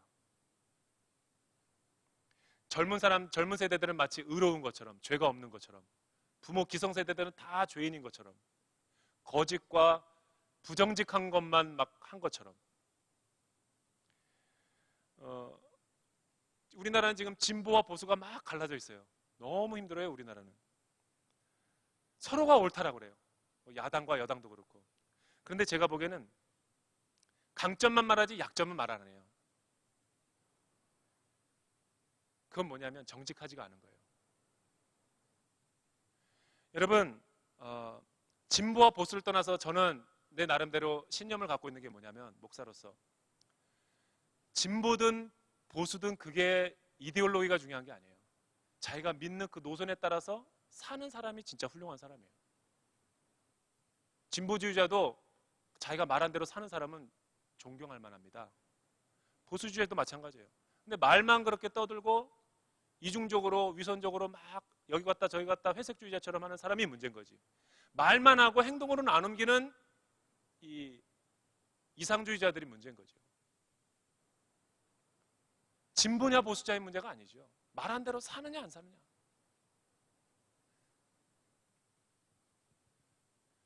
예수님이 나다나엘을 처음 보고서 뭐를 얘기했냐면, 야, 두 가지 소감을 얘기해요. 참 이 사람 보니까, 그러니까 예수님이 말씀하는 거 정직한 거겠죠. 참 이스라엘 사람이라 그 속에 간사한 것이 없다. 빌립이 너를 나에게 데려오기 전에 나는 내가 먼저 너를 무화과 나무 아래 그늘 아래서 있는 것을 보았다. 이 말을 듣자마자 나다나엘이 갑자기 나사렛에서 무슨 선한 것이 나겠습니까? 라고 회의적 반응을 하던 사람이 자신의 내면의 모든 것을 다 아시고 통찰력 있게 보시는 것을 깨닫고 나서 바로 다른 고백을 해요. 주는 그리스도시요 살아계신 하나님의 아들이십니다. 이렇게 고백하는 거예요. 아니, 좀 전에는 이렇게 말하고선 방금 전에는 이렇게 말하는 거예요. 이런 말을 하시는 분의 그 권위 앞에 서니까, 야, 정말 메시아고 자기가 기다려왔던 그 진리의 말씀을 이분이 하시는구나 하고 마음에 터치가 된 거죠. 그래서 이 나다나엘을 보면서 제가 내린 결론이 뭐냐면, 지성인은 정직하기만 해도 하나님을 쉽게 만날 수가 있어요. 의심하고 회의해도 돼요. 안 믿어도 돼요. 그러나 자기가 의심하고 회의하는 것이 정말 타당한가 아닌가, 내면의 세계를 점점 추적해 가면서 예수님이 말씀하신 것이 정말로 진짜인가 아닌가를 검토해 가면서 객관적으로 따지면서 거짓이라 그러면 존경합니다. 그런데 따져보지도 않고 선입견과 편견을 가지고 예수님이 말씀하신 거는 안 들으려고 그러고, 이게 잘못된 거죠. 그는 예수님 앞에 나왔을 때 모든 오해와 모든 불식이 다 사라지고 하나님을 인격적으로 만났어요. 왜 예수님이 참 이스라엘이고 간사한 것이 없고 무화과 나무 그늘 아래서 봤다라는 말에 그가 변화됐을까? 여러분, 이 당시에 그 갈릴리에 사는 그 어촌 서민들은 방이 다 한 켠이에요. 우리나라처럼 방이 여러 개가 아니라. 그래서 경건한 유대인들과 일반적인 히브리인들이라면 방 한 켠 아래서 무슨 가족들과 함께 사색하고 묵상하는 시간을 가질 수 있겠어요? 못 갔습니다. 그러니까 기도하려고 하고 하나님의 말씀을 묵상하려고 하고 진리에 대해서 연구하려면 밖으로 나와야 돼요. 애들이 없는 곳으로. 그게 이스라엘 사람들에게는 무화과 나무 그늘 아래였어요. 무화과는 보통 크기가 얼마냐면 가지 크기가 8m나 되고 이 키 크기가 5m까지 자라요. 그러니까 무화과 나무가 우람하게 있으면 그 밑에는 그늘이 있고, 거기서 지금도 예루살렘에 가면은 이런 모습을 볼 수가 있어요. 그 나무 그늘 아래에서 유대인들이나 팔레스타인 사람들이 하나 신에 대한 논쟁을 막 해요. 제가 지난번에 이스라엘에 갔을 때 그런 거를 봤어요. 나다나엘은 지금 그 모습이죠. 거기서 뭐 하고 있었냐면 묵상하고 있었고 큐티하고 있었고, 언제 메시아가 오시는가 자기가 기다리는 진리에 대한 말씀에 대한 연구와 탐구를 계속 정직하게 하고 있었던 거죠. 그러던 찰나에 빌립이 와가지고 메시아를 봤다 그러니까 메시아 앞에 가니까 제일 먼저 자기가 어떠한 건지를 예수님이 먼저 아신 거예요. 여러분, 여러분들이 주님 앞에 나오기 전에 여러분들의 내면에 어떤 고민이 있고 갈망이 있고 목마름이 있는지 하나님은 이미 다 아세요. 우리가 하나님 앞에 왔을 때 믿음을 가진 게 아니라 이미 하나님이 우리에게 먼저 오신 사건이 믿음이라는 거예요. 그는 묵상을 하면서 환경의 문이 알려졌을 때는 의심도 많이 했었고 갈등도 많이 했었고, 정말 이 성경이 진짠가? 하나님은 정말 살아계신가? 의심과 갈등도 많이 했을 거예요. 그러나 그러한 과정 가운데 그는 하나님께 가까워져 갔던 거죠. 저는 여러분들에게 묻고 싶어요. 우리에게는 이런 무화과 나무 그늘이 있는가? 분주하고 바쁘고 많은 홍수와 같은 설교와 유명한 목사님들의 세미나와 컨퍼런스와 책들도 많이 있지만 정작 내 내면의 세계는 성령으로 충만하고 하나님의 의와 진리로 충만한가?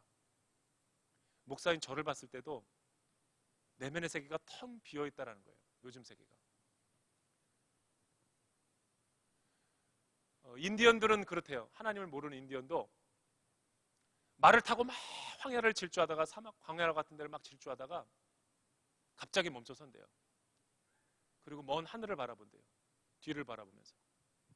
자기가 너무 속도를 많이 내서 내 영혼이 못 쫓아올까 봐. 그러나 예수 믿는 사람들은 그런 태도를 안 가져요. 속도만 내고 방향도 모르고 계속 질주하기만 하는 거예요. 자기의 내면의 세계가 어떤지를 말씀 앞에서 비춰보지도 않고 거짓과 위선과 포장과 과장과 세상적인 지위와 사회적인 그 의지하는 것들을 가지고 자신의 내면을 꾸미는 거죠. 그리고 교회에 와서 예배드리고 순모임을 하고 나누면 마음이 뭐가 가슴이 뻥 뚫리기보다는 그런 종교의 생활을 계속 하면 할수록 내면의 세계가 허무해지는 거예요. 하나님이 없으니까. 나다나엘은 그런 상황 가운데 있었지만 하나님을 만나니까 자신의 모든 영적인 문제들이 다 해결된 거예요. 니고데모도 마찬가지였던 거예요. 유대인의 관원이었고 이스라엘의 선생이었고, 여러분 이스라엘의 그 관원이었던 국회의원이었던 그가 밤이 맞도록 고민이 많았던 거죠. 왜? 자신의 겉과 내면의 세계가 일치하지 않으니까 공허했던 거예요. 그는 니고데모는 정직한 지성인이에요. 정직한 의심을 했던 거죠. 때마침 예수님에 대한 소문이 들리니까 예수님에게 찾아가고 싶은 결정을 한 거죠. 나는 그 정직이야말로 지성인다운 모습이라고 생각해요. 자기 체면 따지고 지성세계를 따지면 못 옵니다. 니고데모는 굉장히 사회적인 위치가 있었음에도 불구하고 정직한 거예요. 마치 그것은 환자가 의사 앞에 나올 때 몸이 어떤지를 정직하게 솔직하게 얘기하지 않고 옷을 벗으려고 하지 않고 계속 꾸미고 가장하고 둘러대고 말해주지 않으련다면 그 의사 앞에 환자는 치유받지를 못하는 거죠.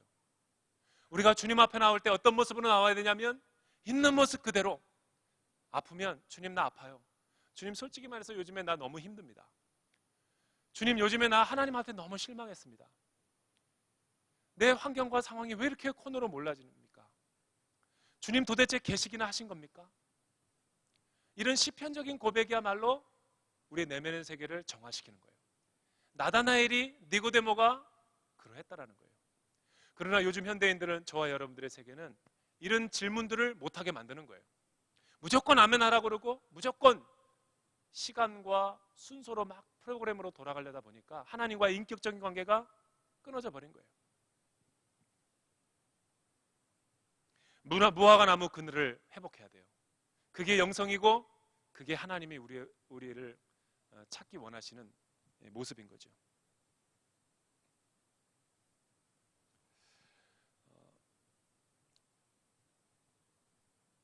참 이스라엘 사람이라는 것은 무화과 나무 그늘 아래서 경건 생활을 날마다 하고 있었던 사람이라서 참 이스라엘이었던 거고, 그 속에 간사가 없도다.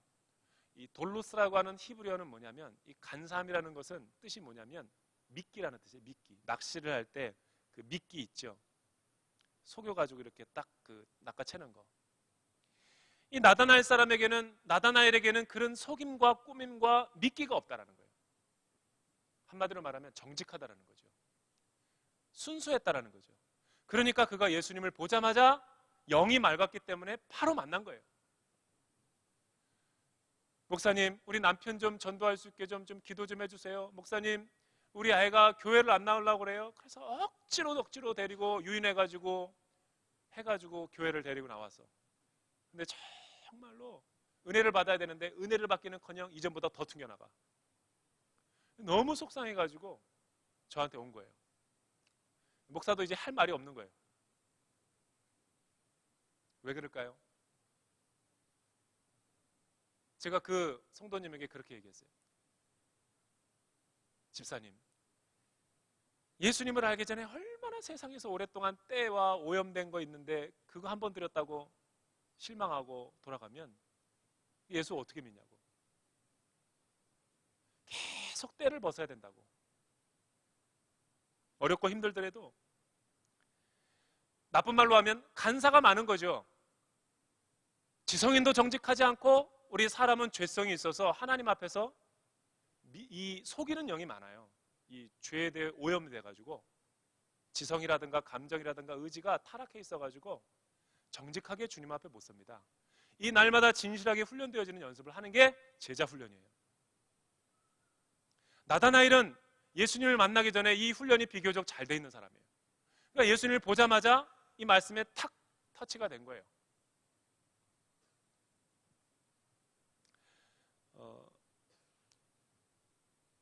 이 바돌로메 나다나엘을 통해서 우리가 무엇을 배우게 될까요? 세 가지를 알 수가 있어요. 첫째는 하나님 앞에서는 마음 문을 열어야 된다는 거예요.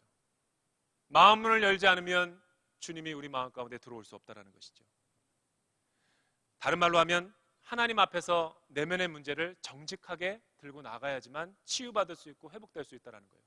기도할 때도요, 분위기에 따라서 기도하지 마시고 여러분 속에 있는 얘기를 가지고 개인의 기도 제목 있잖아요. 남의 기도 소리만 듣지 말고 여러분의 보이스 컬러로, 여러분의 인격적인 목소리로 하나님 앞에 기도하는 것을 하나님은 제일 좋아해요. 그게 아무리 단순하고 아무리 어린아이와 같은 기도를 할지라도 여러분의 목소리를 하는 기도를 좋아하시는 거예요.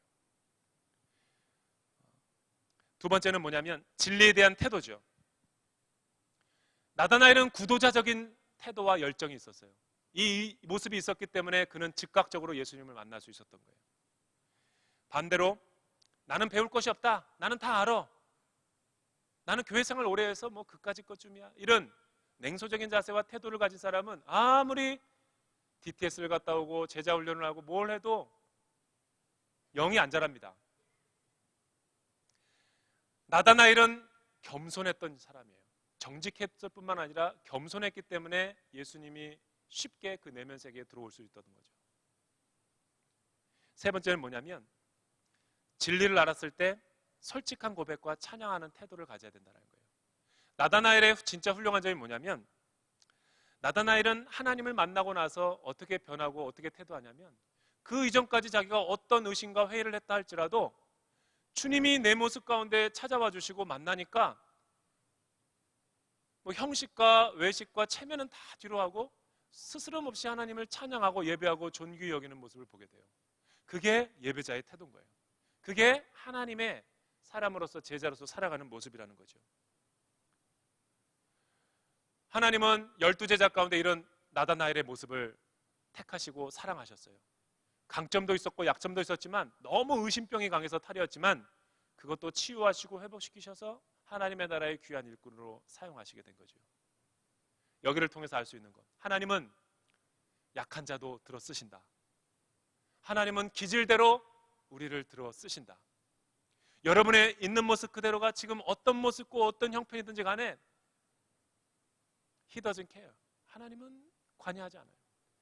중요한 것은 있는 모습 그대로 나오는 걸 좋아해요. 그렇게 되면 기도가 잘 돼요. 그리고 묵상도 잘 됩니다. 이상준 목사님이 얼마나 메시지를 탁월하게 전해요. 그러나 이상준 목사님이 묵상한 걸 가지고 계속 살기보다 여러분도 무화과 나무 그늘 아래 가서 나다나엘처럼 계속해서 말씀 묵상하고 상고하면 그런 성령의 계시가 임합니다. 그래서 여러분들이 순모임에 가서 말씀을 나누고 오픈할 때 여러분의 순모임이 밝아지는 것을 보게 될 거예요. 여러분이 깨달은 말씀을 가지고 주변의 순모임 가운데 나누고 파워풀하게 능력이 나타나는 걸 보게 될 거예요. 더 중요한 것은 그 말씀으로 여러분의 삶이 레디컬하게 변하는 거예요. 데이비드 플랫 목사님이 두란노에서 나온 책이 레디컬 아닙니까? 그 책을 읽어봐야지 레디컬의 메시지를 다 아는 게 아니에요. 이 메시지를 듣고도 그렇게 할 수 있어요. 그 메시지를 제 책을 내가 읽어봤더니 내용이 그거예요. 이 시간 주님 앞에 우리의 마음을 놓고 같이 기도하며 나가길 원합니다.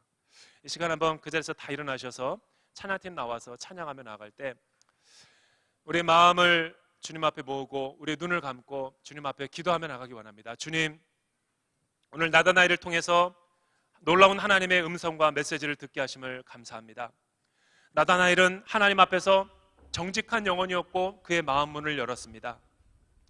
두 번째는 그의 말씀과 진리에 대한 열정, 구도자적인 자세가 있었고 겸손함이 있었다는 것입니다. 그가 그의 영이 하나님 앞에서 잘 자랄 수 있었던 것은 하나님의 말씀과 진리를 통해서 은혜를 깨달았을 때 하나님을 높이고 찬양할 수 있었던 담력이 있었다는 것입니다. 우리는 하나님의 말씀을 많이 알고 하나님에 대한 이해를 많이 하는데도 우리의 표현이 너무나 약합니다. 주님, 이런 부끄러운 지성인의 모습을 뛰어넘어 정직해지는 훈련을 하게 도와주시옵소서. 표현하는 훈련을 하게 도와주시옵소서. 이 찬양을 들으며 주님 앞에 기도하며 나아가도록 하겠습니다.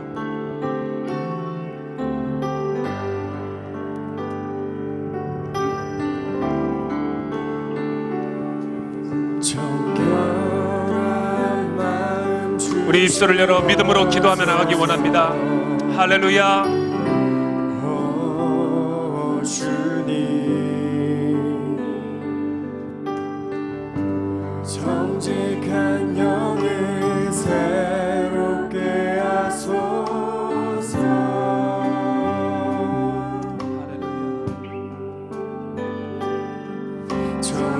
정결한 마음 주시옵소서.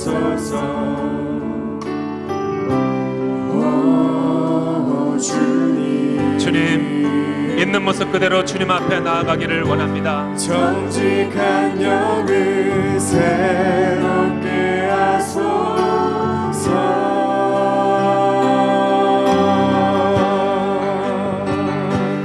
나를 주님 앞에서 멀리하지 마시고 주의 성령을 거두지 마옵소서.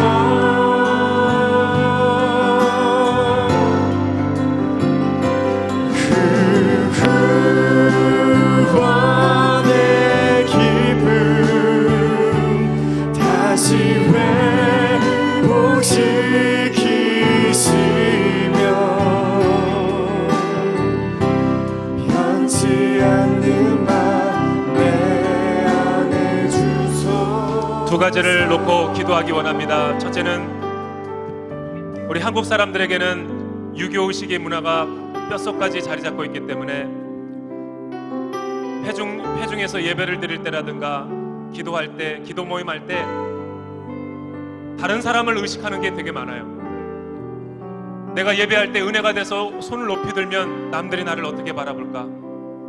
내가 큰 소리로 나의 수치스러운 부분을 주님 앞에 회개하면서 기도할 때 내 옆에 있는 사람이 들으면 어떡할까? 이거는 올바른 영적인 태도가 아니죠. 하나님보다 사람을 더 의식하는 거예요. 두 번째, 주님, 내 영이 정직하지 않으면 회개가 막힙니다. 내 신앙이 언제 멈춰져 있는가? 회개가 잘 안 될 때부터 기도가 안 되거나 하나님 앞에 집중하지 못하고 말씀이 들어오질 않는 거예요. 원수마귀는 이런 가라지를 우리 가운데 뿌려놓는 거예요.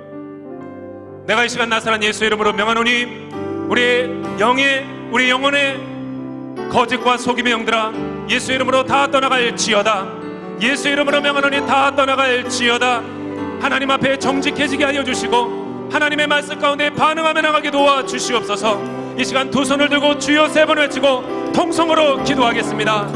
주여, 주여.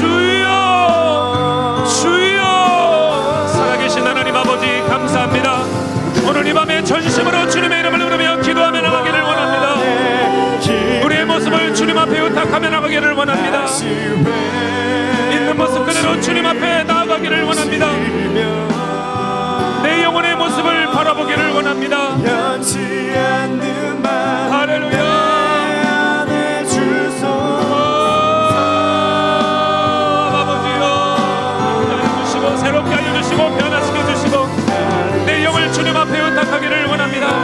하나님 아버지 고쳐주시고 새롭게 알려주시고 변화시켜주시고 하나님의 의로 거듭나는 영혼이 되게 하여 주시옵소서.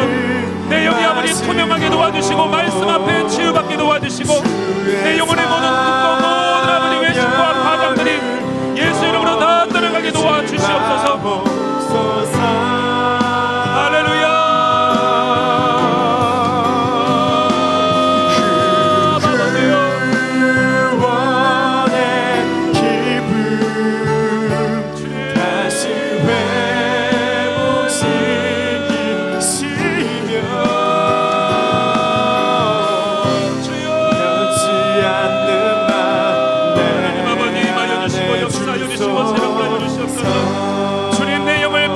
주시옵소서. 내 영이 주님의 말씀 앞에 진실해지게 도와주시고 내 영이 내 삶이 주님 앞에 말씀에 비추게 도와주시고 하나님 회개의 영이 임하게 도와주시고 있는 모습 그대로 주님 앞에 쏟아놓게 도와주셔서 거짓과 속임과 이중생활이 다 떠나가게 도와주시고 우리의 삶 가운데는 종교의 생활과 영들이 다 떠나가게 도와주시옵소서.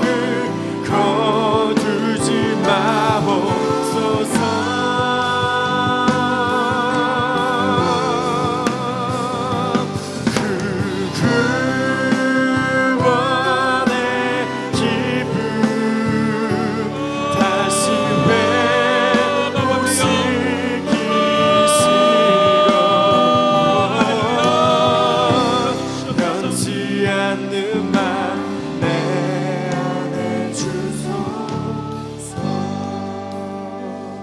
사랑하는 여러분, 저는 목회자인데도 내 솔직한 내면의 고백을 하면 저 또한 겉과 안이 틀릴 때가 참 많은 걸 보게 됩니다. 그래서 주님 앞에 회개하고 나갈 때가 참 많아요. 오늘 예수님이 나다나엘을 보면서 선포했던 두 가지 말씀, 참 이스라엘 사람이다, 간사가 없다 그 안에. 이 말은 그는 진리에 대한 구도자적인 겸손과 열정이 그 안에 있었다는 것이고 하나님을 만나고 싶어하는 그 갈급함이 그 안에 있었던 거예요. 그리고 또 하나는 그 안에 정직했어요. 내가 정말로 진지하고 하나님의 말씀을 연구해서 그 말씀이 사실이면 결정하는 거예요. 우리 안에 이 나다나엘과 같은 모습이 회복돼야 돼요. 그래야지만 우리 신앙에 변화가 있고 회복이 있고 성장이 있는 거예요. 그렇지 않고 꾸미고 속이고 습관적으로 종교 생활하면 시간 낭비하고 세월 허송세월하는 거예요. 더 놀라운 것은 우리의 삶에 변화가 안 일어나고 더 타락하는 거죠. 우리 한국 교회가 이 모습이 지금 걸려 있는 거예요. 주님, 나도 예수님 앞에 참 이스라엘 사람이라는 말을 듣게 하여 주시옵소서. 주님, 나도 주님 앞에 간사가 없다라는 말을 듣게 하여 주시옵소서. 주님, 우리의 삶의 이런 모습이 회개가 되어지게 도와 주시옵소서. 이 시간에 두 손을 들고 주여 세 번 외치고 통성으로 기도하겠습니다. 주여, 주여, 주여. 살아계신 하나님 아버지, 기도하며 간구가 내려가기를 원합니다. 아버지여, 들어주시옵소서. 주님 앞에 새로워지기를 원합니다. 주님 앞에 정직해지기를 원합니다. 주님 앞에 주님을 만나기를 원합니다. 내 영을 회복시켜 주시고 내 영을 정직하게 하여 주시고 내 영을 새롭게 하여 주시옵소서. 주님을 만나기를 원합니다. 주님을 새롭게 바라보기를 원합니다. 하나님과의 관계성이 회복되기를 원합니다. 율법주의적인 신앙생활이 다 떠나가게 도와 주시옵소서.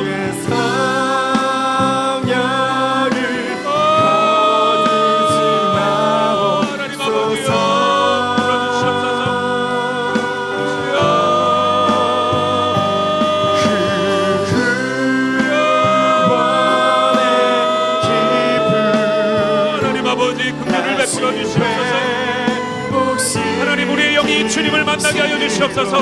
하나님, 목마르다 거저 돌아온 영혼들 얻게 도와주시옵소서. 지성소 가운데 들어가게 도와주시옵소서. 주님의 피 묻은 손이 나를 안수하여 주시옵소서. 잘못된 내 신앙생활이 변화되게 도와주시옵소서. 결단하고 결정하게 도와주시옵소서. 방황하지 않게 도와주시옵소서. 시간에 허송세월하지 않게 도와주시옵소서. 기쁨 다시 회복시키시고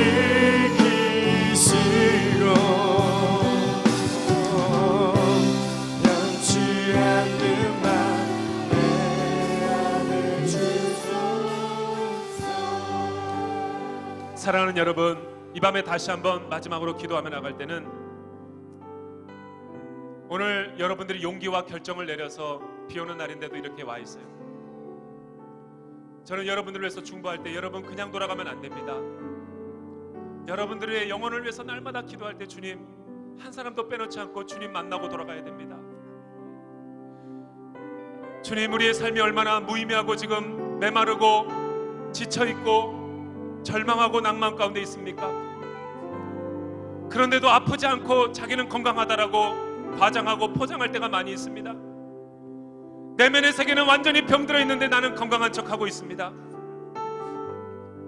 신앙생활에 엄청난 문제가 있음에도 불구하고 나는 신앙생활 잘하고 있는 것처럼 위장하고 있습니다. 이 모습을 주님 걷어가야 됩니다. 오늘 이 자리 은혜 받을 만한 때에 이 모습 이대로 이 자리 가운데서 주님 새롭게 만나지 않으면 주님, 내 삶에는 은혜가 필요합니다.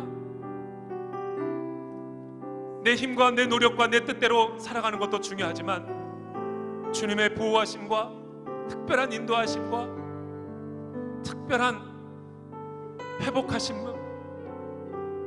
특별히 내 삶의 문제를 주님이 간섭해 주셔야지만이 이 문제가 해결이 됩니다. 이렇게 기도하는 영혼들이 있을 거예요. 그러한 영혼들은 여러분의 입술을 열어서 기도해야 돼요. 물에 빠져서 죽어가는데 조용히 기도하지 말고 살려달라고 부르짖어 기도해야 돼요. 체면 때문에 기도하는 것이 아니라 주님, 사느냐 죽느냐의 문제가 오늘 이 자리에 나의 가운데 있습니다. 주님, 내 문제를 해결하여 주시옵소서. 주님, 내 삶에 간섭하여 주시옵소서. 주님, 내 삶의 비즈니스와 생활과 내 가정과 자녀와 문제와 육신의 질병의 문제 해결해 주십시오. 두 손 들고 주여 세 번 외치고 통성으로 기도하겠습니다. 주여, 주여, 주여. 살아계신 하나님 아버지, 주님, 내 인생의 문제를 간섭하여 주시옵소서. 주님, 내 삶의 문제에 개입하여 주시옵소서. 주 사랑 내 영혼의 반성 주여, 하나님 아버지, 불쌍히 여겨 주시옵소서. 주님, 내 영혼을 새롭게 하여 주시옵소서. 주님, 만나고 돌아가게 도와주시옵소서. 주님, 내 삶이 주의 은혜로 채워지게 도와주시옵소서. 거저 왔다 돌아가는 영혼들 없게 도와주시옵소서. 껍데기를 벗고 하늘을 벗게 도와주시옵소서. 사랑 내 영혼의 반성 그 사랑 위에 하나님 아버지, 사랑 거친 분하게도 깊은 바다처럼 나를 잠잠게 주 사랑 내 영혼의 반성 그 사랑 위에 서리. 살아계신 하나님 아버지, 우리의 영이 너무나 주님의 말씀 앞에 혼탁합니다. 우리의 영을 정결케 하시고 우리의 영을 주님께서 정직하게 하셔서 날마다 주님의 말씀 앞에 우리의 영이 대면하게 도와 주시옵소서. 거룩한 주님 앞에 내 영혼의 모습이 너무나 누더기와 같은 옷을 입고 있다 할지라도, 죄에 오염되고 타락해져 있다 할지라도 도망가지 말게 하시고, 이삭이 밤중에 들판을 바라보며 주님을 생각했던 것처럼 엘리야가 호렙산에 주님의 조용한 음성을 듣고 내면의 세계를 돌아봤던 것처럼 겟세마네 동산에서 자신의 내면의 고통을 주님 앞에 올렸던 것처럼 새벽 미명의 시간에 주님 앞에 날마다 내면의 시간을 드렸던 것처럼 우리도 정직하게 주님 앞에 대면할 수 있는 믿음을 허락하여 주시옵소서. 정직한 기도와 정직한 찬양과 예배를 드릴 수 있는 귀한 영혼들이 되게 축복하여 주시옵소서. 하나님과의 관계성이 더욱더 친밀해지고 깊어지게 하여 주시옵소서. 종교생활과 위선과 가면이 예수의 이름으로 다 벗겨지게 도와 주시옵시고 날마다 거듭나는 건강한 영혼이 될 수 있도록 축복하여 주시옵소서.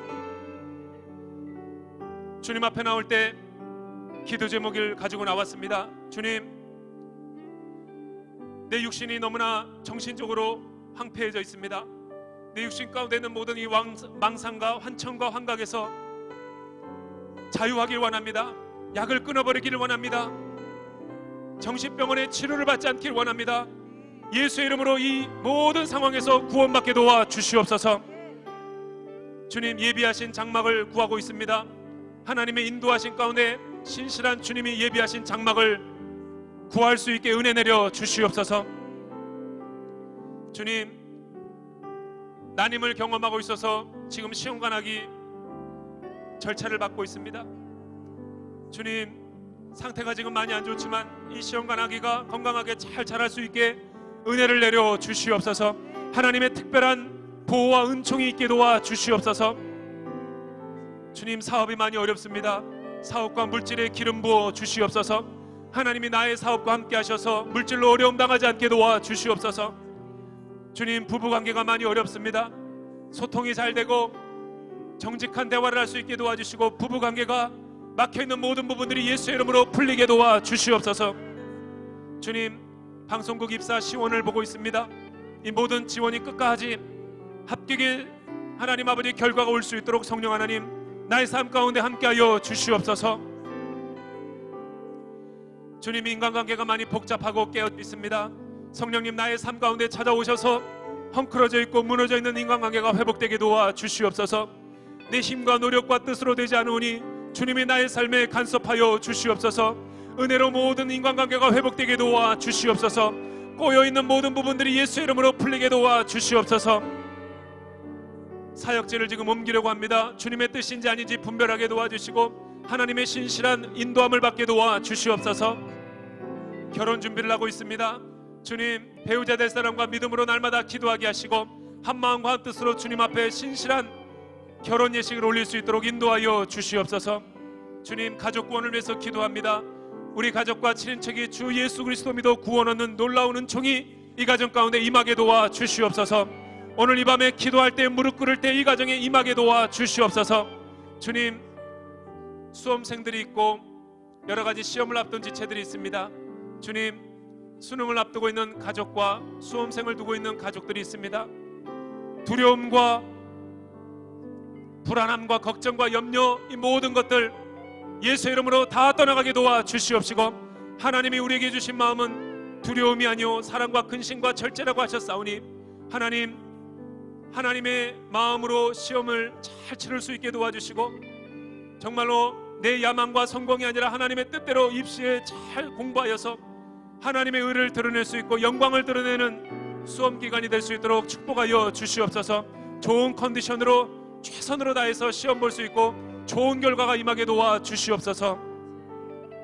그렇게 역사하시고 인도하실 주님을 찬양하며 지금은 우리 주 예수 그리스도의 은혜와 하나님 아버지의 크고 놀라우신 사랑과 성령 하나님의 감화 감동과 교통하심의 역사가 오늘 시간 하나님의 귀한 말씀을 듣고 이 말씀의 뜻대로 단순하게 정직하게 순수하게 주님을 바라보며 따르기로 결단하는 머리 숙인 주의 백성들 위해 이제로부터 영원토록 함께 하시기를 간절히 축원하옵나이다.